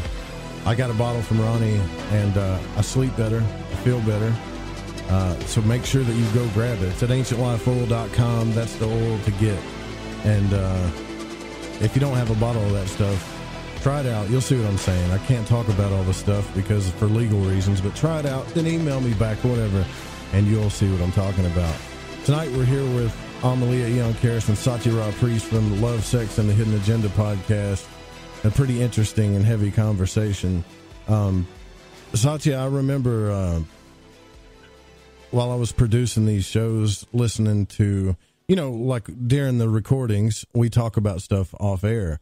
And it's a subject that we brought up on the show quite a bit, is these beings that we see. And I don't know if they're bleeding through or what the hell they are, to be honest, but it's a common denominator in paranormal activity that happens to people, is like these black shadowy type things. Sometimes they look like wisps. Sometimes they look like actual people. But you also had one of those experiences too, right?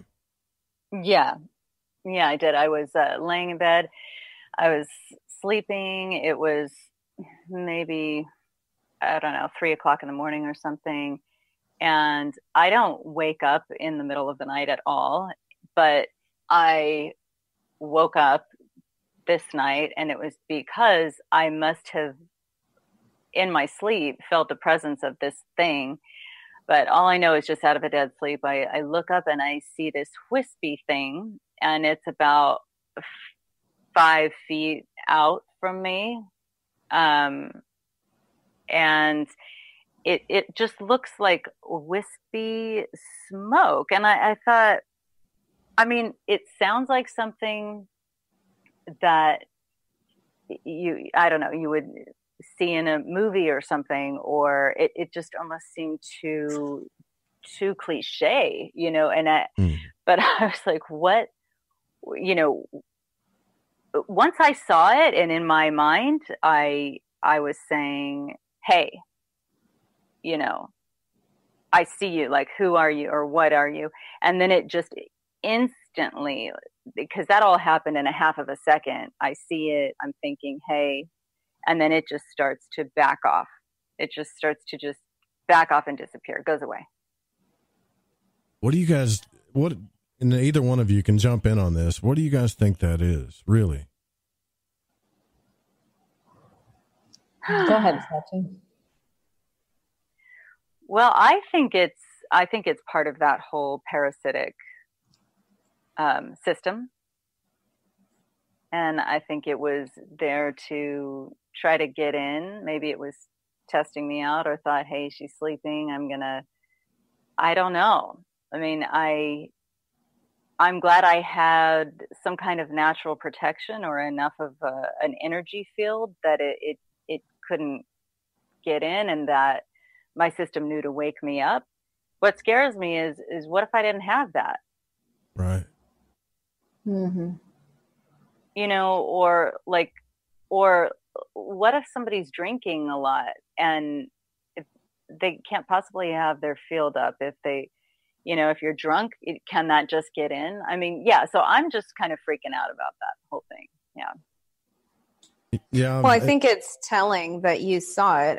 That's the whole thing is, the person who sees is responsible in a way. So with vision comes responsibility, is what I'm trying to say. So what I found is at first when my vision opened and I started to see that this parasite was not only in the astral realm, but attacking people around me, I was trying to clear everyone and eradicate it. Cause it was like, oh my God, get that off of them. What's that doing there? And then I realized that, that's kind of inappropriate. I can't go around telling people hey, did you know that you've got a parasite on your back? You've got this hitchhiker in your field. People would freak out. And in the beginning of my awakening of my vision, I was doing that. And that's a type of misuse of power. People didn't ask to know that. They weren't asking me, do you see anything in my field? Mm-hmm. So I had to learn, what is the responsibility of that kind of vision? And what I love about your story, Satya, is that you saw it and you knew what to do. And you noticed that when it saw you, it responded to you. Mm-hmm. And that's the thing. So when those of us who have spiritual sight, or maybe your sight turns on and off, or you're seeing in dream time, like there's a responsibility of the fact that you can see it means that you have some sort of, I don't know if immunity is the right word, but you've strengthened your system enough to be a peer with it. So you're no longer a slave to it because you see it. The second you see it, you have power over it. You have power over yourself. You can command your container to eradicate that, and you can eradicate it from the space or others if at will. Right. So yeah, that's I think amazing. I think you're tougher than me, Satya, because every time I've seen the 2 times I did, I freaked out. The one time it happened so fast I couldn't really do anything, but the other time it really freaked me out. So you're tougher than I am. Man, I gotta get tougher. Maybe we all do. Here's the thing: is that we all come with different soul essence. Satya's soul essence is a very high dimensional frequency, so she has abilities that I don't have, and that other people won't have. It depends on your lineage and what you're here to do. Like, we all have a job here, and those of us who have spiritual sight have specific roles to play. It's not that everyone has the same mission and everyone has the same agenda and everyone has the same gifts. We don't. We're all very unique.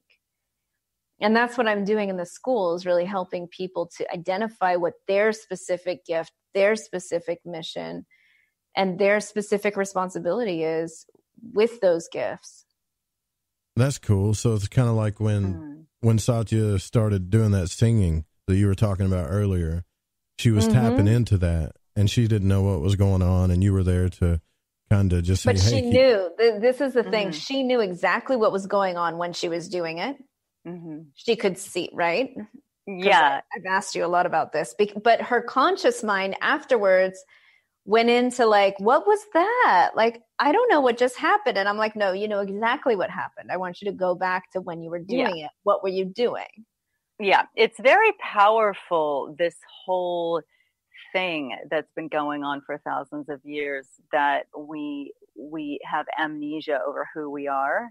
And it happens that quickly. Yeah, because though I had not experienced that before, just like that, I knew exactly. I heard that she needed help. I knew this girl was in this dark place. I knew what I needed to do. I did it.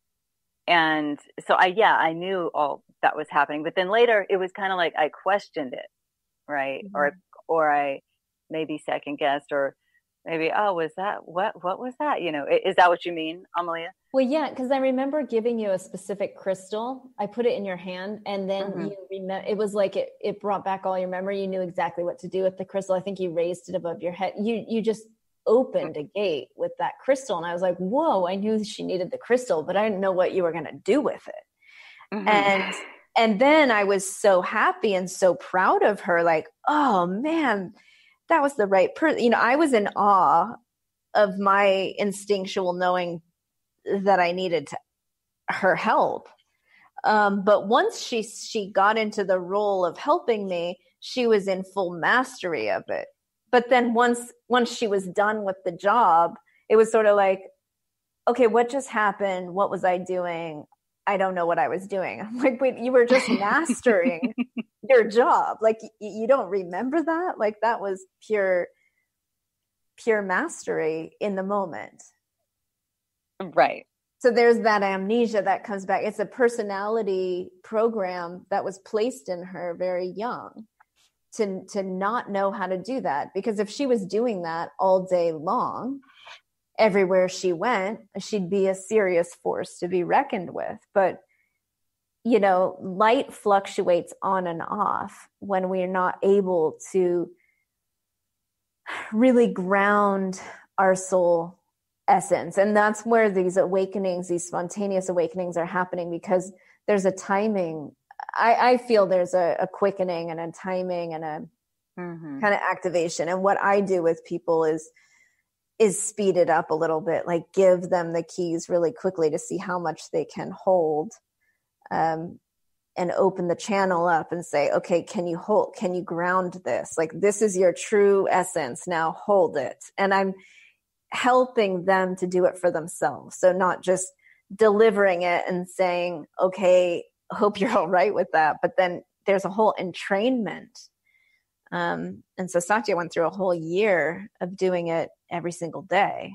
So her system is more trusting, right? You trust that energy a lot now when it's happening. You know what's happening. Yes. Yeah. Well, this is really some heavy stuff. I can't wait to hear more of the episodes. Of course, I have the luxury of hearing the episodes before anybody else does, but I would say everybody needs to go check this out. And can you guys tell everybody where they can find you, how they can listen to the episodes, and then kind of like, where you guys plan on going from here? Yeah, well, you can find us at lovesexagenda.com. That's our website. And at the bottom of that page, you'll find a contact form where you can leave us a message. I'm curious to know how you guys are finding the episodes, and if you have questions or experiences or particular topics that you want me to speak on or us to kind of dive into, either me or Satya. Or Joe for that matter, because he's been on the show a number of times now. Let us know, because it's really helpful to know how it's affecting you. I know it's triggering a lot of people. Some people might get angry or upset or feel like they want to vomit when they listen to it. And if that's you and you're feeling a strong reaction to it, reach out and let us know. Because people are going to have all kinds of reactions to it. But you can find us on YouTube, Love Sex Agenda, same on Instagram and Facebook. And what podcasts are we on, Joe? I know we're on Spreaker. And yeah, you're on Spreaker, pretty much everything, Google Podcasts. It will be on iTunes in just a few days, Spotify. And so if you search it on any of those podcasts and then just subscribe, you'll get the RSS feed. So, or just pretty much like any other podcast. So every time the episodes launch, I try to get them out by Friday, maybe just a little bit later every week. And then they come out from there. Mm-hmm. Yeah, we made them 30 minutes long because it's such heavy content that, and I know everybody's so busy. We were thinking that, just long enough to get into something, but short enough to take a break and integrate. And so do start from episode 1. It'll make more sense. Satya, you want to say anything? Where are we going from here? I was still thinking about that. I think Joe asked a question earlier, what my reaction is to some of your stories, and I was just thinking about that 24-hour orgasm thing. Oh yeah, that was a popular one. The first time I heard that, oh my goodness. Yeah, if anyone wants to know what my Kundalini awakening looked like on day 1, listen to the 24-hour orgasm podcast. Yeah, episode. I can't think that has to be pleasant. I mean, maybe it is at first, but after a while, it has to become some form of torture, I would think. That's just me. It was very blissful. It was a blissful torture, but it was just weird. It was uncomfortable and awkward. And how does it turn off? When Kundalini's running, it is such ecstasy. But if you're not used to that much pleasure in the body, you can have too much pleasure. We're not at that point. I had not been able to hold that much pleasure in my body, but it's expanding every day. I feel more joy, more pleasure in life. And I wish that for everybody. I mean, I think we've been so conditioned to be shut down and blocked away from bliss in the body or actual pleasure that, it's a shame, and we need to open up those senses. Yeah, that's some twisted stuff right there, because we have been so programmed to be shut down, and yet all of us every day we do have these little vices that we're looking for that. We want that. We're trying, whether it's that cup of coffee or I mean, for some people it's sugar, for some people it's porn, for some people it's sex, for some people it's just, we're just looking for that thing. Yeah. Man, that's something that I kind of want to talk about, but I don't think we have time. Yeah, I gotta go to bed, you guys. I see some people treat it like a drug, you know what I'm saying? Like they treat it like almost like a person that gets a fix when they get high, and so they got high for the first time, and then they're just chasing that high, so they're willing to do whatever weird screwed up thing to get that high again, and every adult in this room has looked on a porn site. There's some weird stuff there, man. It just weird stuff. Yeah, and then once you break one barrier, and then you need another high or a bigger fix, and then you just keep, going down a rabbit hole of things you never thought you'd do. It's interesting that we call it a high, because it is in a higher plane of existence. Like our orgasm happens in the astral body. Like we hit the astral plane when we have orgasm, and it becomes a spiritual experience. And so people want that fix. So they're trying to get there in any way they possibly can, but it's completely infiltrated. You're going to have to listen to the podcast to know. Yeah, and there's little critters who want to feed off of our orgasms. And we got to reclaim and push holes through the astral into the cosmic and the bliss body to reclaim that. And yeah, you guys, get my book if you don't have it. Synchronicity. Learn how to hold your sovereignty so that you're not going to get messed with when you activate your awareness in the multiverse. It's been awesome to be with you again, Joe, here live. Thanks all for listening, and thank you all in the Spreaker chat, because I'm seeing that you're talking about all kinds of things in there. I have a one last question and I'm asking this question for the guys out there. Okay, when you talk about these types of things like the patriarchy, the Shakti, feminism and stuff, there's a lot of guys out there that they'll get offended before they even hear what you have to say. Yeah. Right. And I think when you listen to, like I said earlier, and when you listen to some of the stories that Amelia has been through and Satya, you'll understand. But if there was a message for the men out there that listen to the show, what would you tell them? Because I'm telling the guys, for me, to give it a chance, right? Don't just shrug back every time you hear the word patriarchy or it's another feminist thing, because there's a reason behind all this. And I'm just wondering what you guys would tell the men out there that are listening. I would say we're in this together. For sure. Absolutely. This is not just for women. I mean, the whole reason I'm bringing this, I could continue to just speak to women about this, but I want to heal with the men, because I see men being as manipulated and distorted by this as I've been. I know so many men who've gone through very similar situations as I have, and never been able to talk about it, or maybe they've only told one person. This isn't just a female issue. This is we're all in this together for sure. So listen with an open mind and see if you can hear the stories and our conversation, and just notice your response. Notice what's happening in your body as you listen to what I'm sharing and what we're talking about.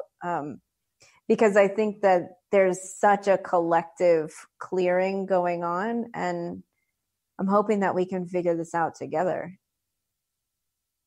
Yeah. And I think one thing that Amelia and I have in common, well, there's a lot of things, but is that we do both have a very positive regard and just about men in general. Like, I mean, my whole life, whenever somebody would try to say something about, about their boyfriend or their husband or a man doing this or that, I kind of just, or talking about a man in a really bad way, let's say, I didn't really get it. And I would think, what, how, I don't get what you mean, because most of the men that I've known or had relationships with have been good.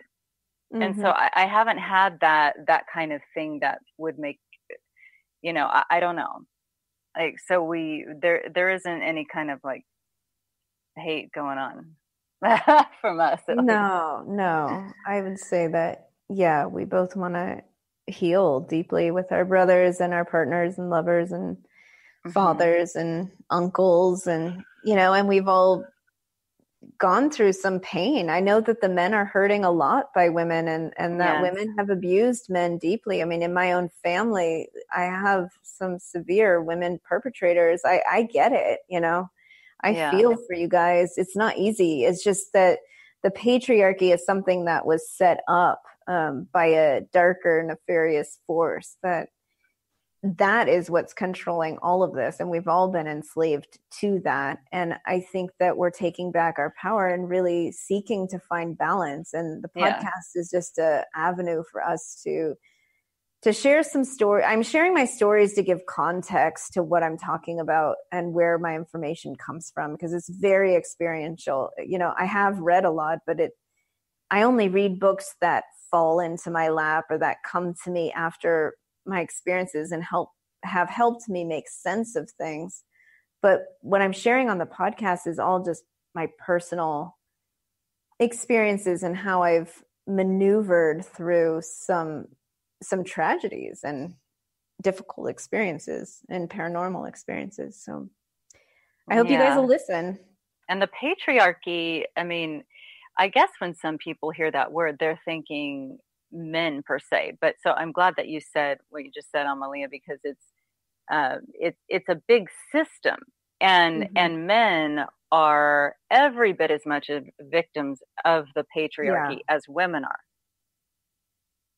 I'm glad you guys said that, because I'll be honest with you, that's the kind of, when I first started seeing any type of feminist movement, and in my own experience, I guess with my sister, I was like, this is like war on men. And a lot of guys think that, but it's especially your stories and y'all's podcast. I'm trying not to say y'all, but it just came out. And we like it. Y'all's podcast is opened my eyes to a lot of things, and it's at lovesexagenda.com is the website. You guys got social media pages you can visit. I will put all of that in the show notes as well. Thank you so much, Satya and Amelia, for coming on. I really appreciate it. Thanks, everyone, for listening. We'll be right back. You guys go check out that podcast. Start with episode 1 if you want to get the whole story and go through it, and then give them feedback. The more feedback you give them, the better. We'll be right back. We'll open up the phone lines if you want to call in. It's the end of our week here at Lighting the Void. Stay with us.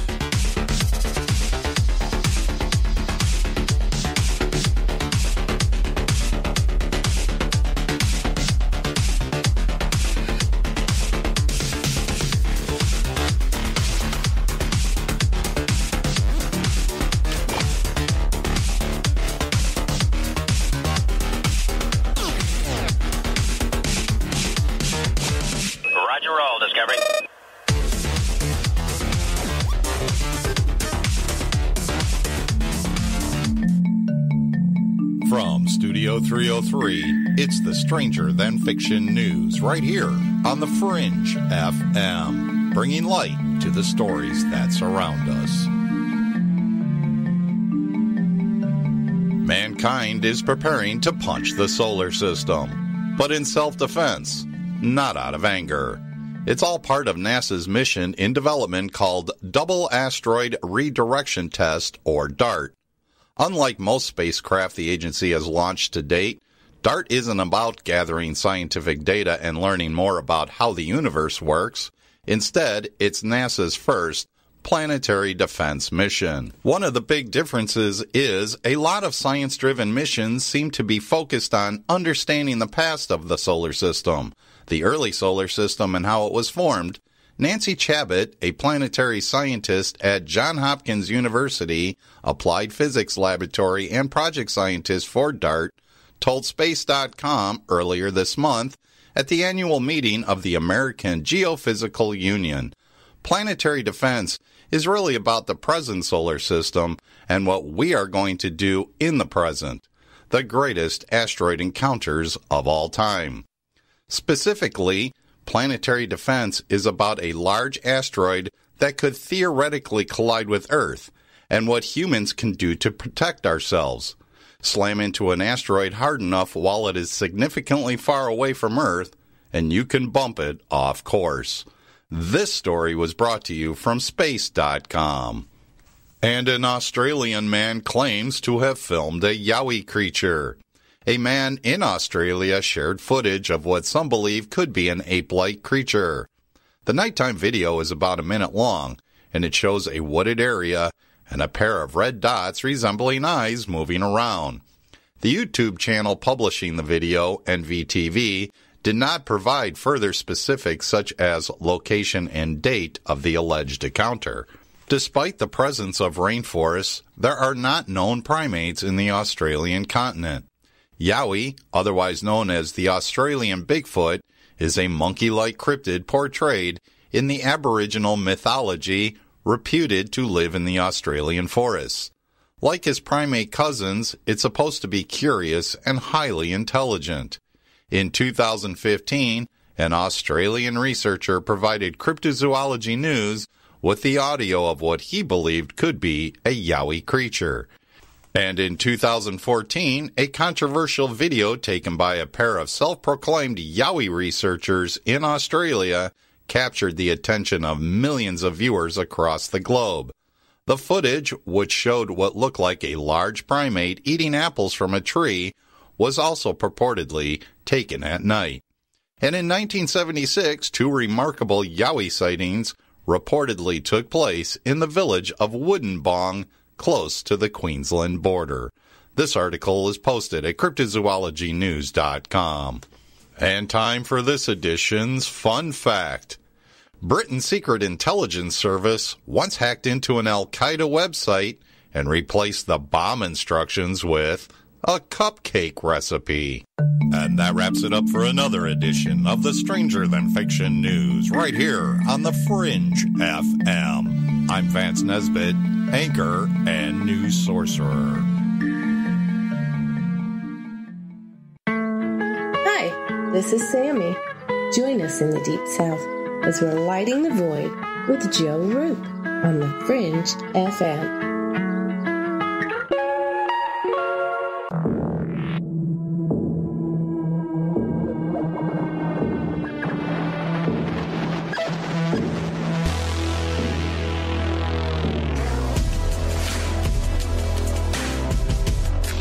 Welcome back to Lighting the Void. Make sure you guys go check that podcast out, Love, Sex, and the Hidden Agenda.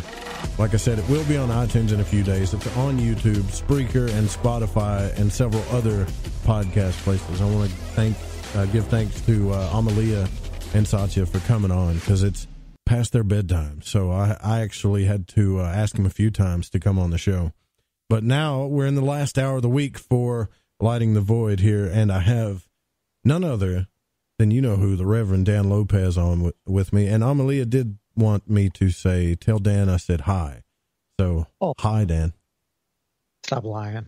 No, she said that for real, man. But hey, Amelia.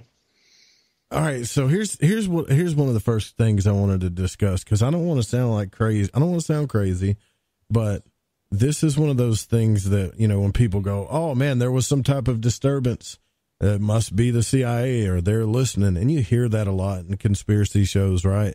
When they have a technical glitch or something, they always think it's the man listening. But I'm telling you guys, I swear on everything, every single time I have talked about this parasitic thing specifically this parasite or whatever it is in the astral realm, whether it's been on this show or talking to Amelia, I've had a technical issue of not just any type of normal technical issue. For instance, this time the internet didn't go out. The stream just cut off. And as I was describing the parasite, once I got done, then the stream went back on. I'm not crazy that, Dan, that this stuff is, I believe it might be affecting this realm that way, right? I don't want to seem like I'm nutty or too paranoid, but I think it's really happening. Absolutely. Absolutely. I remember I was doing I never had a problem with my shows, right? When I was doing interviews with Spiritual Warrior Today. And I had George Casavasalis on, and he gets into some deep stuff, real far side of woo-woo. But he was talking about some in-depth interference with, the system and everything like that. And sure enough, the router goes down. My router never goes down.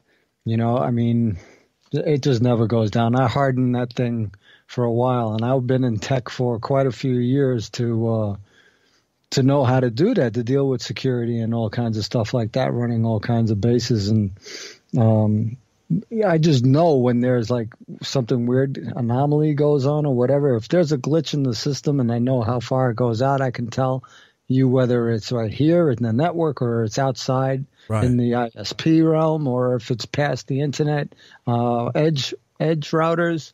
I can tell you exactly where things going. This thing just went down and that was it. And I'm sitting there going, oh my God.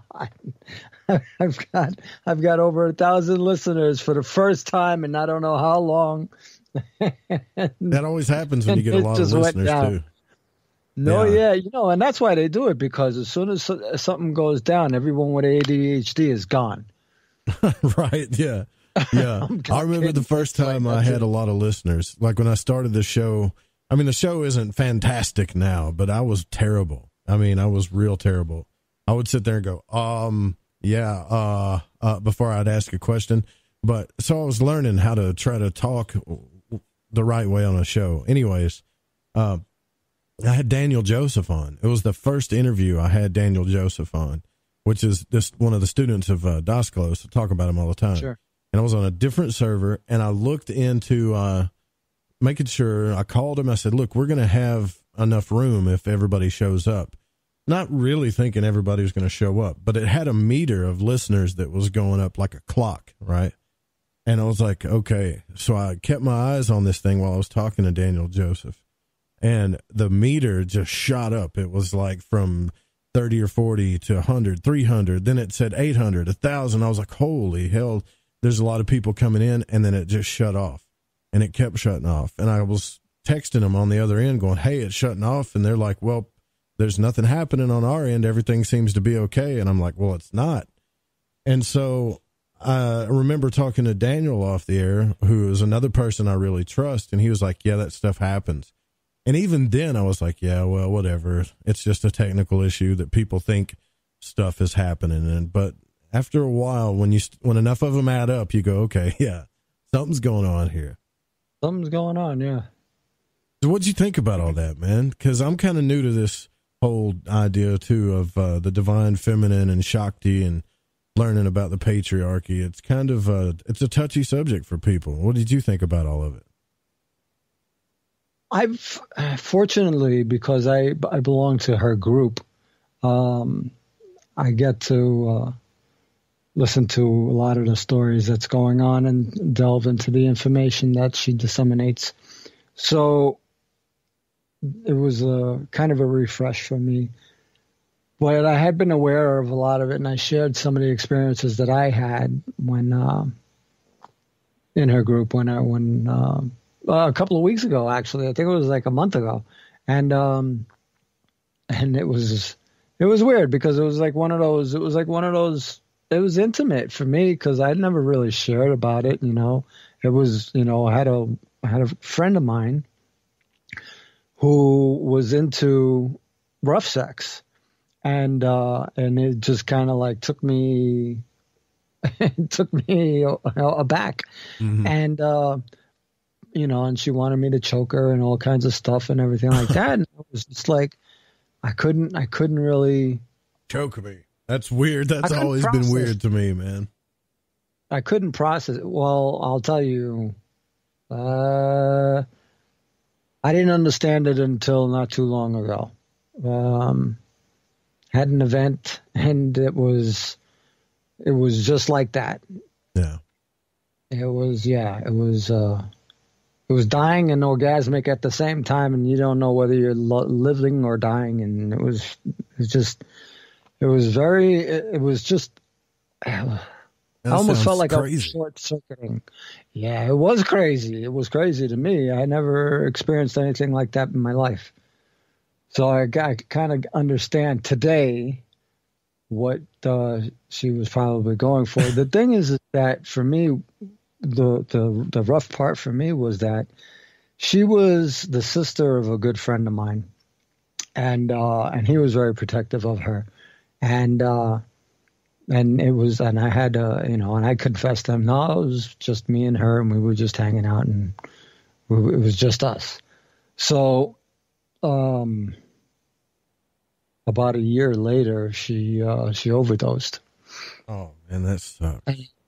And it blew me away because I really loved her. I told her straight up, I really couldn't give her what she wanted, because because like you said, I consider it sacred, and I thought that, hurting somebody was just not my thing, man. Right. I couldn't bring myself to do that to somebody else. I had been through enough abuse and everything like that, so doing that to another person was just not in my nature. So, yeah, so that was one of the stories, and we got into a little sharing bit over there on her forum. So yeah, she's got a lot. She's got a lot of history. That woman, Amelia. Yeah, for sure. Did you get to listen to any of the episodes yet? No, I'm waiting. New. I know it's fairly new, but I thought it was going to be like a mini series, so that there was going to be a start and an end. But I found out that it's like going to be ongoing, so I'm going to have to pick it up, and I'm going to start from the beginning and just go through it. I'll binge listen. So yeah, it's it's hard, it's a hard thing, to process. There's a lot of things that are what people would consider taboo, and stuff like that because of our culture and whatever. And, it's been a long time, having from the beginning, back in the 20s and the 30s, everybody they all had this moral standard, and you couldn't dress a certain way. You couldn't, you had to have a full body outfit. You know what I mean? Showing skin wasn't in at the time and stuff like that. And you see how things have progressed over the time. And I like the way you guys were talking about, the differences between how some people consider it sacred, some people consider it, private, and some people consider it, it's just sex.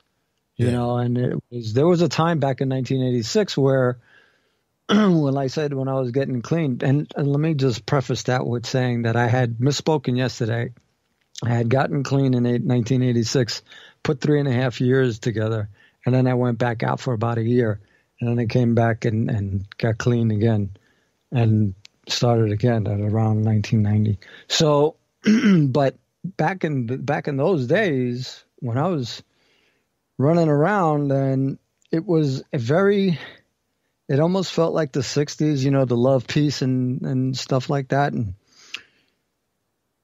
casual sex was never really casual sex, but it was a lot more freer than it is today in the environment that I was in particular. So if you want to call me a slut, I got to raise my hand and say guilty. So, yeah, but I don't think anybody's going to call you that. But they were always my friend, afterwards. Right. I mean, we were really, really, really friends. I mean, we became intimate, and it was always an intimate thing beforehand, and it remained intimate afterwards, and we always cared about each other. Well, with all of them, and with all of them, which was quite a lot. But I think what kind of freaks me out about it is, when she's talking about like our orgasms go into the astral realm, and I'm like, man, that's a scary thought. It's going to some other place that we really don't know what's going on, on the other side there, or who's catching it. And then I think about all the times Bob Monroe talked about, like, he was attacked. He just let it happen pretty much. Not attacked by, but he would run into female entities and they would do these things in the astral realm, but it wasn't like this. They did it here, and it was no big deal. They'd move on. And then he learned how to channel it somehow so he could just move past it, so he could continue on his journey. That's the word. That's the word right there, channeling energy. Because, there was something I was reading in one of the Edgar Cayce books, and they were talking about ancient Egypt and how one of the things that the young kings, to be kings, were going to go through were the princes or whatever. They would have their concubines come over and they would have them, perform, sexual acts and stuff like that. But they couldn't bring them to orgasm, because if they brought them to orgasm, it had nothing to do with, the losing of the seed or anything like that. It was because they needed to channel the creative energies that were brought on by going into orgasm. And this allowed them to perform better mentally, have better focus, and channel their creative energies as a leader. Yeah, and it's not a comfortable topic to everybody, right? Especially I thought it would be in the paranormal world. It would at least be a little bit more accepted and a comfortable topic, but it's really, the more feedback I get from it, it's really not. However, if you read Crowley's books or anything about Thelema or some of the Gnostic texts or anything having to do with the occult, when they get into these higher orders, they start talking about this stuff. Like Crowley's stuff is all about the male and female energy. In fact, the tarot that he made has all of that in there. And when I had Gordon White on, he was talking about, Thelema is kind of like a swingers club for New Agers or the millennials or whatever. And you're thinking, well, is that true? And then you look into it and you're like, yeah, it kind of is in some places. And then in some places it's not, because they understand it as a more sacred thing. So when I say that there might be a war going on with everybody's sexual energy, I think that's totally real. But the one thing that whatever this parasite, whatever it is, has on us is like the shame thing. Well, we don't want to talk about it. It's not a comfortable discussion. So therefore, it's probably a lot easier for us to never understand it and fall victim to whatever's going on, Sure, because why should you feel good about something that makes you feel good? Exactly. Right. But in these discussions, and that's why I brought up with Satya, was in these discussions, those damn shadowy figures showed up again. And I don't really know, and as far as the context goes, but they're there and they're bleeding through. And it makes me feel like, okay, man, there's something in there. Robert Monroe talks about it. Friends that I've talked to have been talking about it now. There's something on the other side that's definitely doesn't have the best intentions for us or is using us in some kind of way. I think it's been like that for quite a while. And and it comes and goes in waves. I think I've come to understand that. And during history, it comes and goes in waves. Like you'll have times like before World War I or during World War I where everybody's pretty much on the same page. Everybody has, they have a goal in mind. They have a mission to accomplish. They have a joint venture, that they all see that, if we all, cooperate, come together, we can actually get somewhere.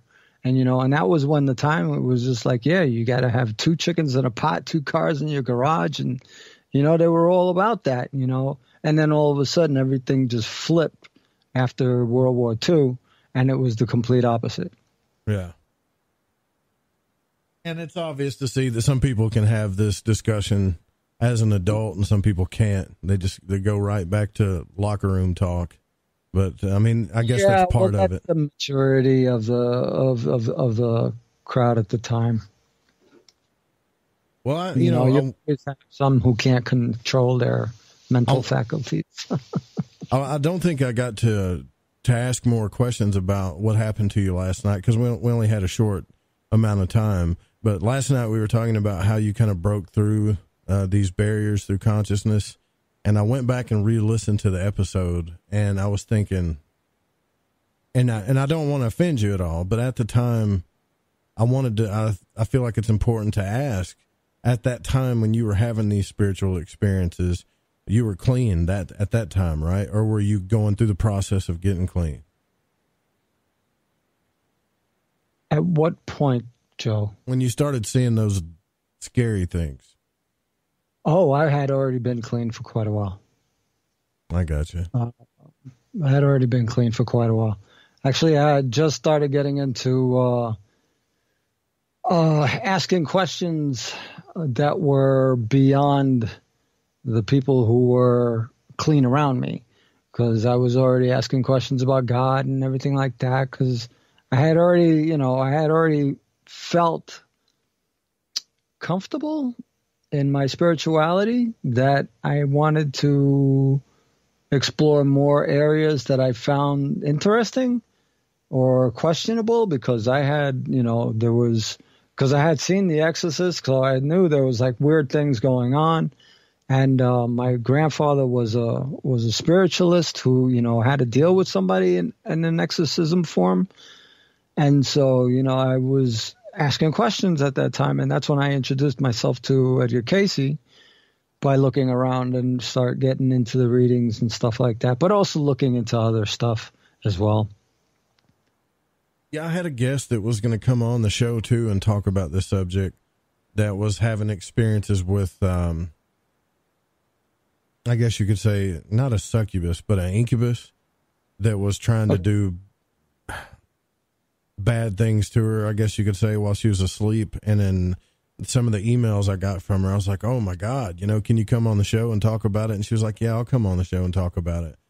And then at the very last minute, she didn't do it. And I'll try to message her like once a month. Hey, could you come on? Because I think it's important. Because in my mind, look, if it's happening to one person, then it has to be happening to other people.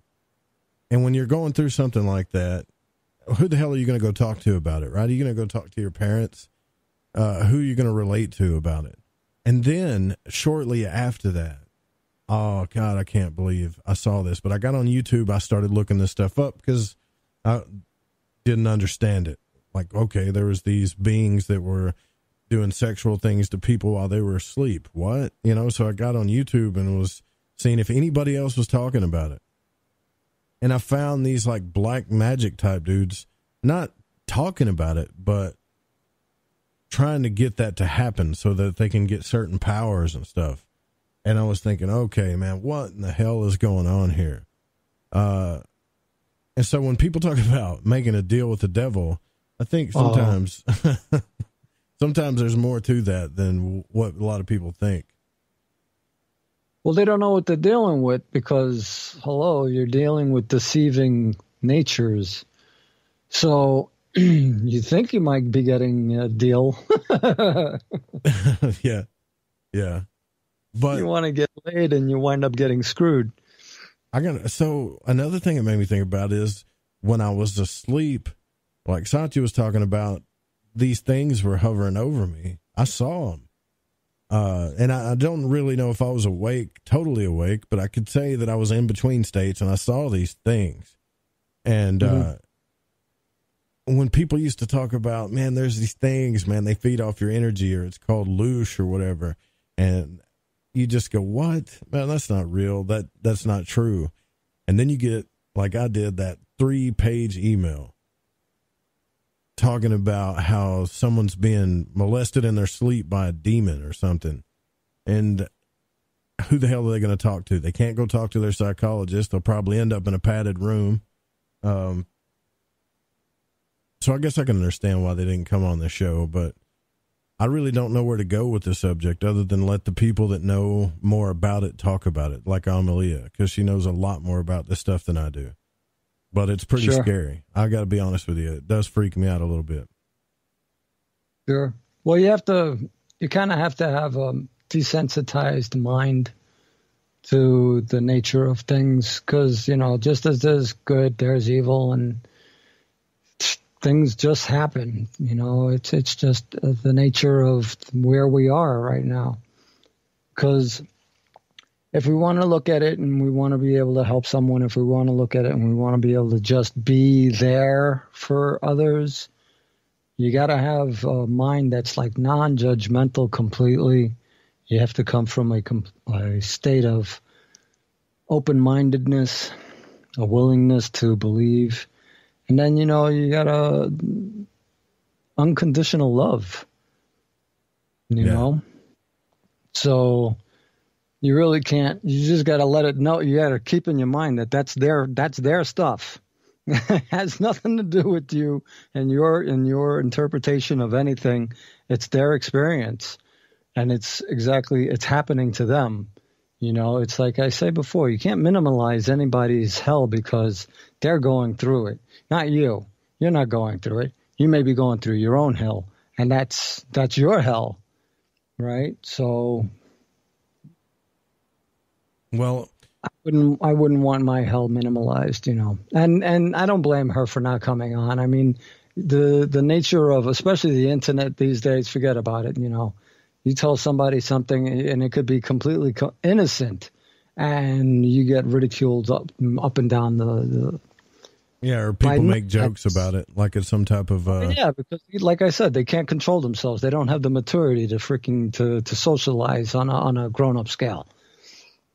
Well, it's good to see all of the people out there that are mature talking about this stuff. And speaking of which, the John of God character is going to go on trial for all of this. And Oprah, if you don't remember, Oprah actually, I don't want to say she endorsed the guy, but he was a faith healer, and she had him on the show. And now she's put out a statement like, well, I hope that all of the women that had this experience get justice. And it looks like that may happen. And so for all of you creepos out there that are trying to seduce women by your innate wisdom and all of your high spiritual knowledge, I think there's another war going on, and you're not going to get away with it because some of the big times are already getting caught right now. And I'm not talking about the Catholic Church. I'm talking about in our world. So good luck with that. We'll be right back. If you want to call in, it's 1-800-588-0335. There is a chat room over on Spreaker.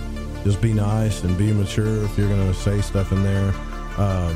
And you can text in the show at 501-777-5631 or email at contact@lightingthevoid.com. We'll be right back.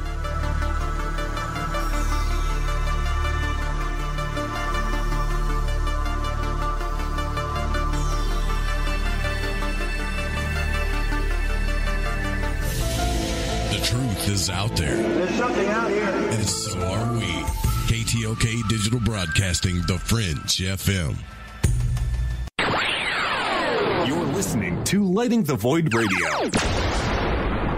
Who were the real ancient Egyptians? What is it about ancient Egypt that captivates us all? The critically acclaimed series Magical Egypt is back with all new episodes. Let Chance Gardner and company take you on another adventure through Magical Egypt in the new series Magical Egypt 2. Magical Egypt 2 attempts a forensic reconstruction of the science of the ancients through a study of ancient aesthetics. Also, the best researchers and authors in the field like John Anthony West, Graham Hancock, Laird Scranton, Robert Duval, Lon Malo Duquette, Aaron Cheek, and more join together to explore the topics of the esoteric and the hidden messages of the ancient Egyptians. Just go to magicalegypt.com right now and put in the code word FRINGE and get 10% off any download or order, including the groundbreaking original Magical Egypt series, as well as the new episodes in Magical Egypt 2. Also, check out the great work and the companion series at magicalegypt.com. Click the banner on the Fringe FM or go to magicalegypt.com and use the code word FRINGE and get 10% off your order today while it lasts. All right, everyone, this is Justin from the UK. Excuse the chitty. If you're into the Fringe and you want to hear the brass tacks, my old china plate, Joe Roop and his guests on Lighting the Void will open your mince pies. You need to shut your north and south and use your 10-speed gears and listen to them bubble.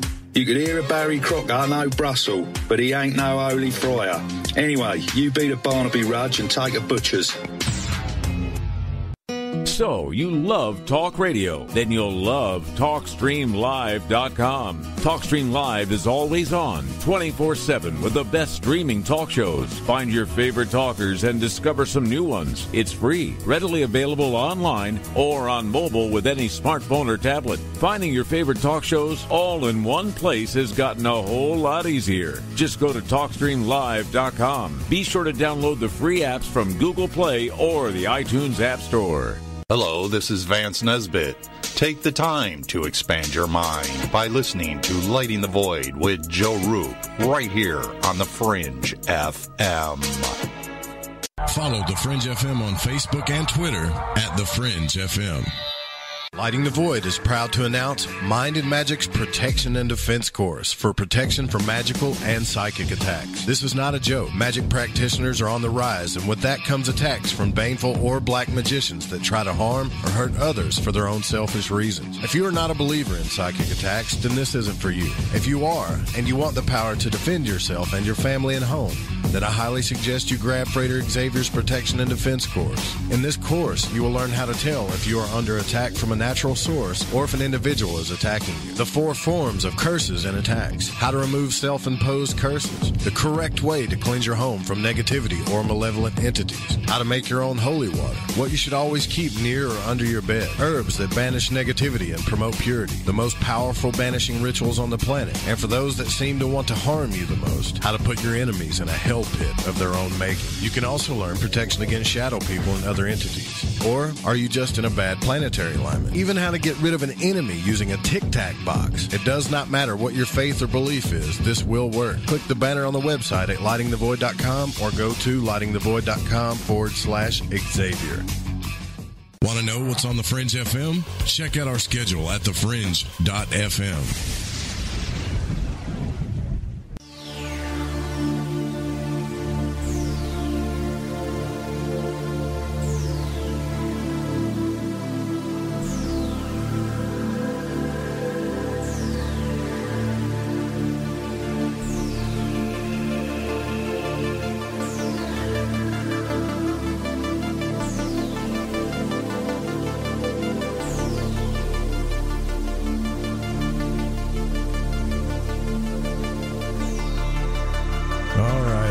Welcome back to Lighting the Void. Don't forget, after the show tonight, the Secret Teachings with Ryan Gable is going to be on.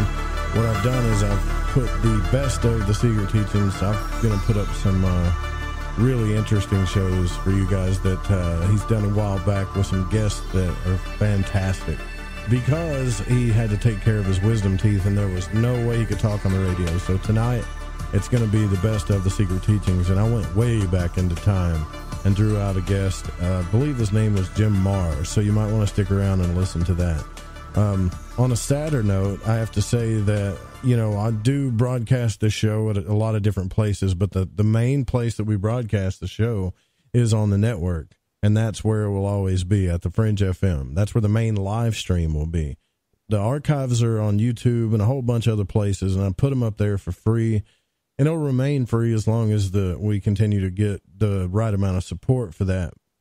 But also broadcast over on Spreaker because it's convenient for a lot of people. I got to be honest with you guys, though, real quick. I'm not a big fan of it because it causes too many technical problems. And the chat rooms sometimes, if you have adults in there, they can handle themselves okay. But every now and then you get people that when you talk about certain subjects, They're way too childish. And then they can't handle it if you block their comments or whatever. And it's just a stupid thing to have to deal with. So, with that being said, like if you want to be in a Lighting the Void chat room and you want to talk about subjects of an adult nature like sex and stuff, if you haven't learned how to do it as an adult and you get blocked, don't get butthurt over it. You can actually pick up a book and learn how to talk about these subjects as an adult if you'd like. Otherwise, you're going to get banned or blocked because I'm not going to put up with it because other people that have better things to do with their life, it's hard enough to sit up and listen to a show at night, but then you got, when you go in a chat room, that's your sacred place of solitude. We have people that come in there that like to hang out and don't, they want to feel comfortable and they want to feel at home and they want to hang out. And if you want to act like an idiot, and that's what's going to happen to you. But that is the only reason why I keep Spreaker open, because it's convenient for some people. But other than that, I wouldn't do it. Anyways, back to this John of God character. I'm not shocked at it all by any means about what's going on with him, but it does kind of freak me out, Dan, that the guy did some freaky paranormal stuff. Did you hear about that when he got arrested? What happened to him or what was going on? I haven't been paying attention to the story, no. When he got arrested, they put him in this room and started, just coming down on him, interrogating him like cops do. And all of this paranormal stuff started happening. And when I mean paranormal stuff, the first thing that happened was the printer started printing things. And if any of you guys have ever worked on the tech field, a printer doesn't print without a command unless there's some type of... Yes, it does. Unless there's some type of electric... My printer does. Well, that I may have be your a print printer. server, and every time it glitches out, it'll start spitting out sheets at like 3 o'clock in the morning. Right. That's what I'm saying. Unless there's some type of electrical interference. If you've got a bad electrical interference, it'll do all kinds of crazy stuff. Yeah.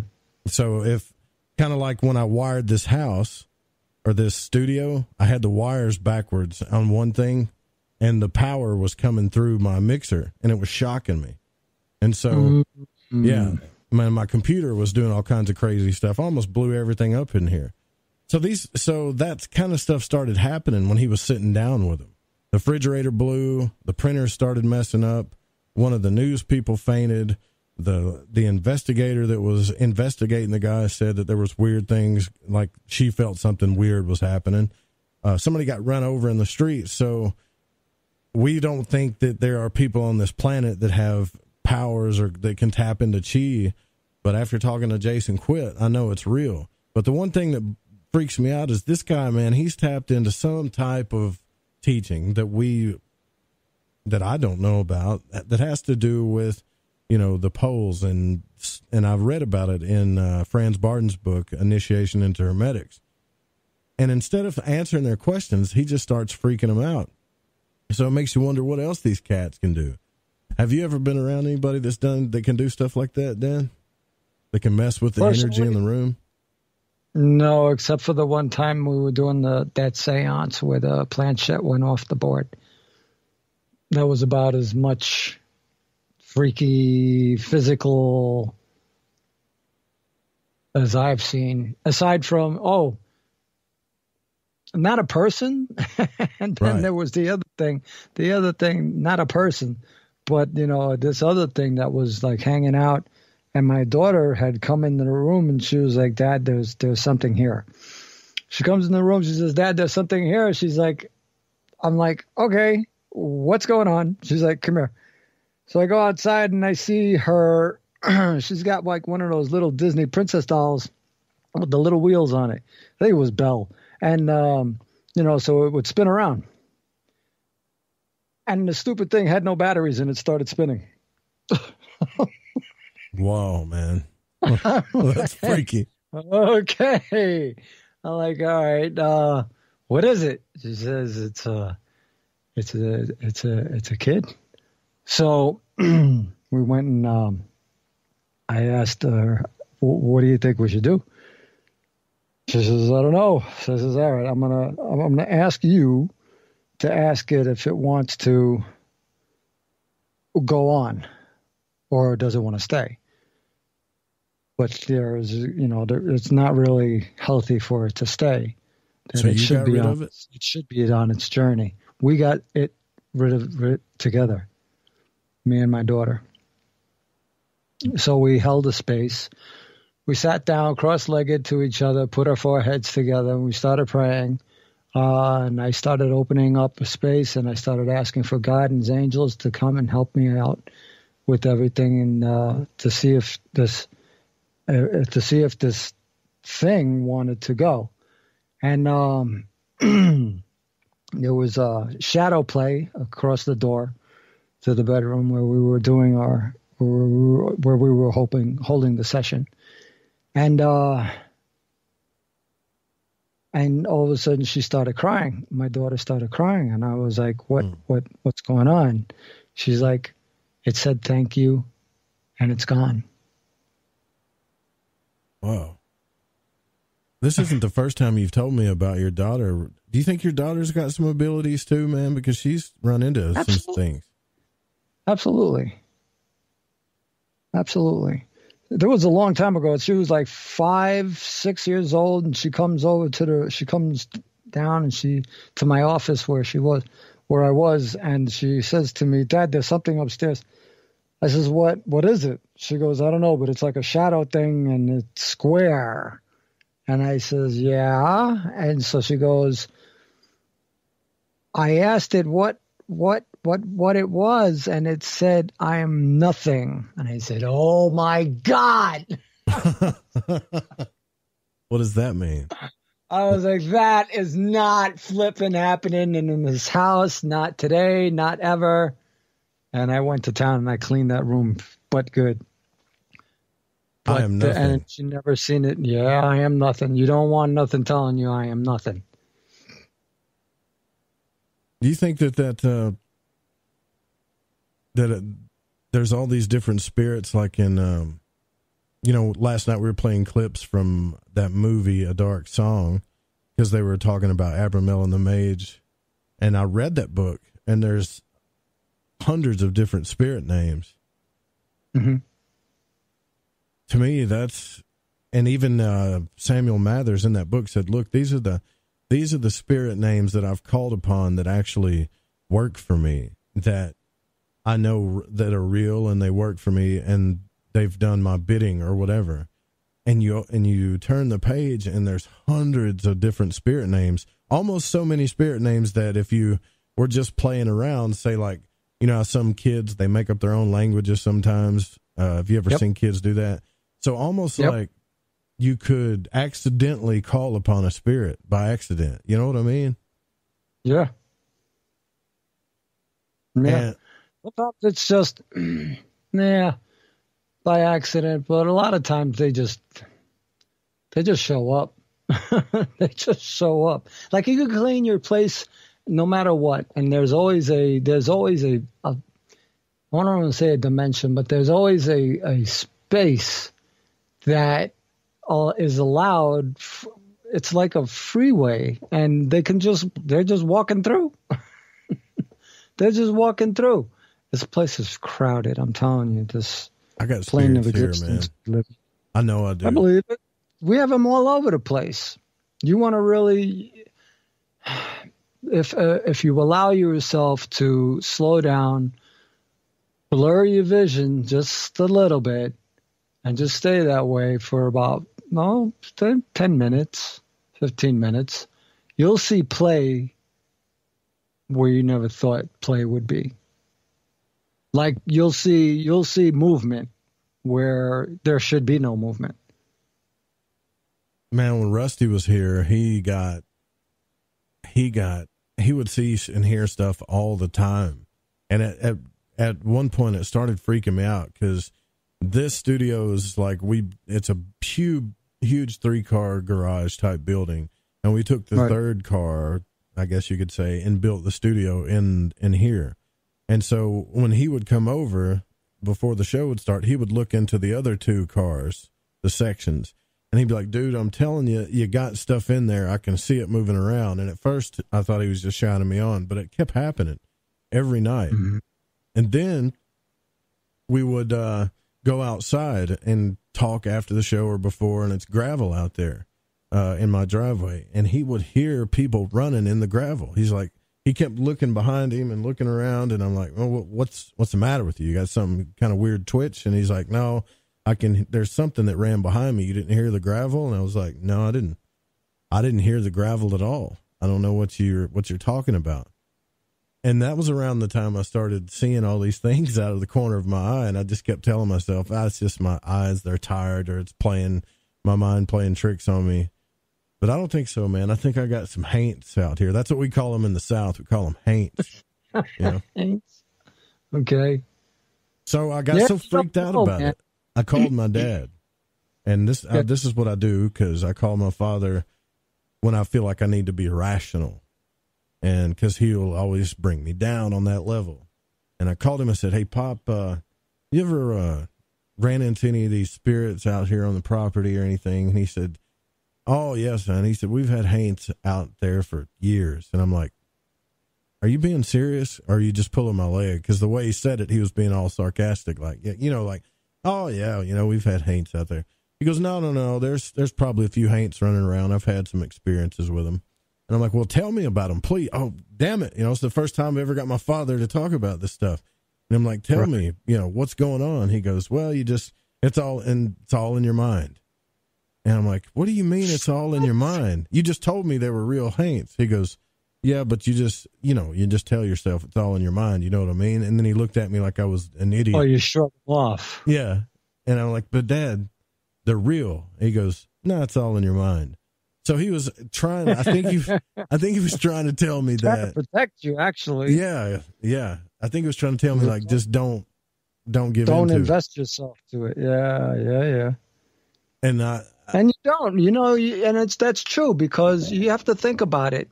How long have you been in a certain spot? And sure, there's movement, there's things, going on, there's bumps and thumps and whatever, and all kinds of weird ass things that go on. But in the general sense of things, nothing bad really happens. Okay? So you lost your keys. All right, you lost your keys. Oh, they showed up again. Look at that. And they're not where you put them. So, yeah. And so things like that, but you got to say to yourself, but in the general sense, if there's nothing really bad going on, there's no real face-to-face engagement, there's nothing like that, it's all on the side. And how long has it been going on? How invested do you want to get into that? Is it worth it? Just let it be. It hasn't done anything. And chances are, if it hasn't done anything by now, it's not gonna do anything. It's like it's just trying to scare you or something. That's for general crap. Yeah, that's for general crap. Then you have things that start escalating. Those are the things you want to nip in the bud real quick. Yeah, like in that. I wish I had that clip, man, where I could play it in that movie when that demon is talking to her. And she's like, I know you're not my son, because he was talking in the voice of her son, And she said, I know you're not my son. And he goes, no, I'm not really your son. You know that. And she goes, yeah, I know. And I think he says the demonic name. I don't know what he said, but he said, I'm just trying to scare the hell out of you. Is it working? And I'm thinking, damn, that's even freakier, right? Just knowing that there's something there trying to scare the hell out of you, But why? That's what I have to say. Why? Why try to scare somebody? Why not just why not just do something real instead of just freak people out? Because it keeps you offset. It's a control function. Because if you're off kilter, in regards to like your peace of mind or whatever, you're susceptible to irrational thought. So it allows them to play with you, because they're usually doing work for somebody else. That's the real thing, They're usually doing work for somebody else. It's rarely like you'll get a malevolent that'll come in that's just working on his own. There's always a background story to what's going on and why it's happening. So, but to keep you off balance and having you start thinking irrationally, they can pretty much guide you into doing things that they want you to do. Yeah. Yeah. And you can have, they'll ruin your relationships and everything like that. They'll plant thoughts in your head. You're not paying attention to your thoughts as opposed to thoughts that are planted in your head. You'll start saying things that you really don't mean. You know what I mean? Yeah. They might be things that you would not say. You just because you love somebody, right? Right. But all of a sudden, out of your mouth it comes, and you're like, whoa. Yeah, I think I found it. And you feel like as you're saying it, you're saying it, and while you're saying it, you're telling yourself to stop saying it, but you can't stop saying it. And there you go, boom, you hurt someone whom you didn't mean to hurt at all. Yeah, I think I found it. Let's see if I can play it here.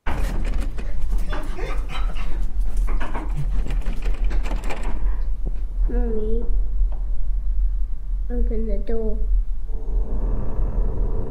No. Why weren't you there?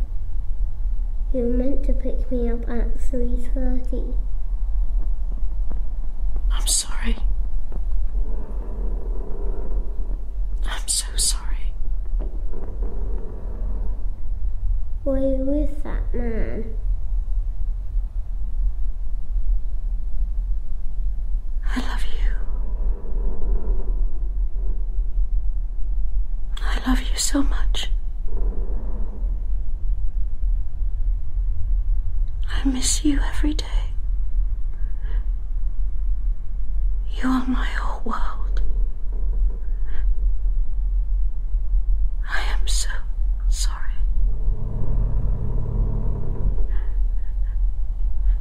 Are you asking me to forgive you? No. I'm going to get your killers. I'm going to get them. They're not my killers. I'm just some cunt using your son's voice to make you afraid. I know. Wow, see what I mean? I'm just I think you said a bad word, but then he starts growling like a dog. But I'm just some demon or whatever trying to use your son's voice to make you scared. And she's got herself locked into a room. And I'm thinking, damn, man, why would they go to that much extent to try to freak you out? And I guess you're right. Once they get you offset, you're not centered anymore, especially if you're on some type of spiritual journey. It just throws you completely off. Mm-hmm. That goes back to what we were saying last night. I think when we got to face a lot of tough things, and we have a lot of tough conversations here about, like, not fear. Like last night we talked about fear, but on a fear that you have to face that's horrifying. And tonight we talked about another touchy subject, which is the hidden energies and the hidden agendas behind the sexual energies, which, that turns chaotic sometimes because people don't know how to take that. They don't know how to talk about it, But I think that's how they get, I think you're right. I think that's, whatever this thing is, that's how it gets its main power over us, is to throw us off or to get us to be stupid or act a fool or not be centered or out of our I guess you could say groundness. I'm trying to think of the word for it. That's good. Is that a word? Groundness? That don't even sound right. Out of our center, Mm-hmm. I guess it takes training and time. You got to learn to bring yourself back. And no matter what's going on, no matter how scared you are, or no matter how uncomfortable the situation is, you've got to learn to bring yourself back to center. Well, the first thing you got to do is own it. You got to own the situation. You have to I got to say to myself, okay, this is just weird. This is just whacked. I don't understand what's going on.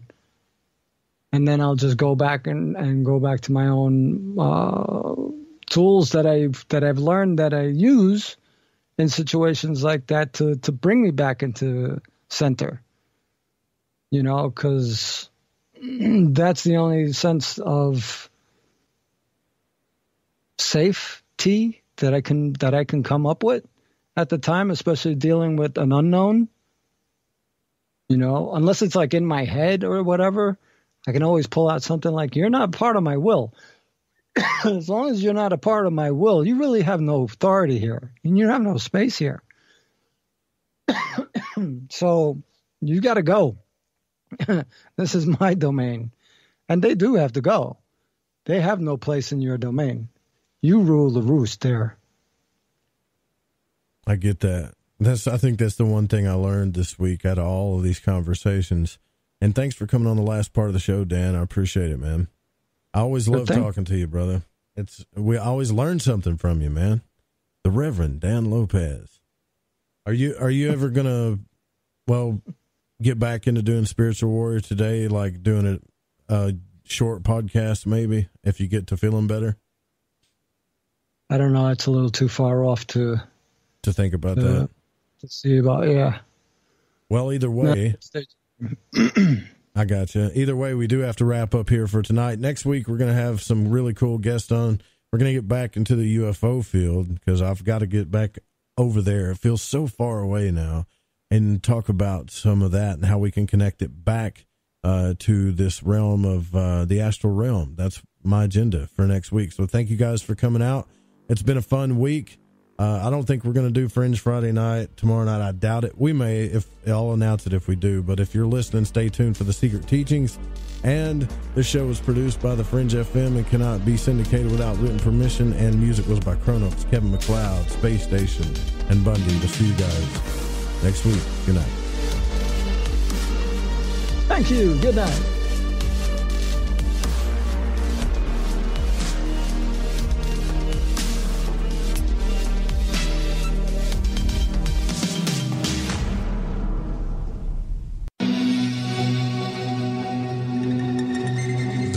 And opinions expressed on this program do not necessarily reflect those of the Fringe FM, KTLK Digital Broadcasting, its sponsors, affiliates, or staff. Listener discretion is advised.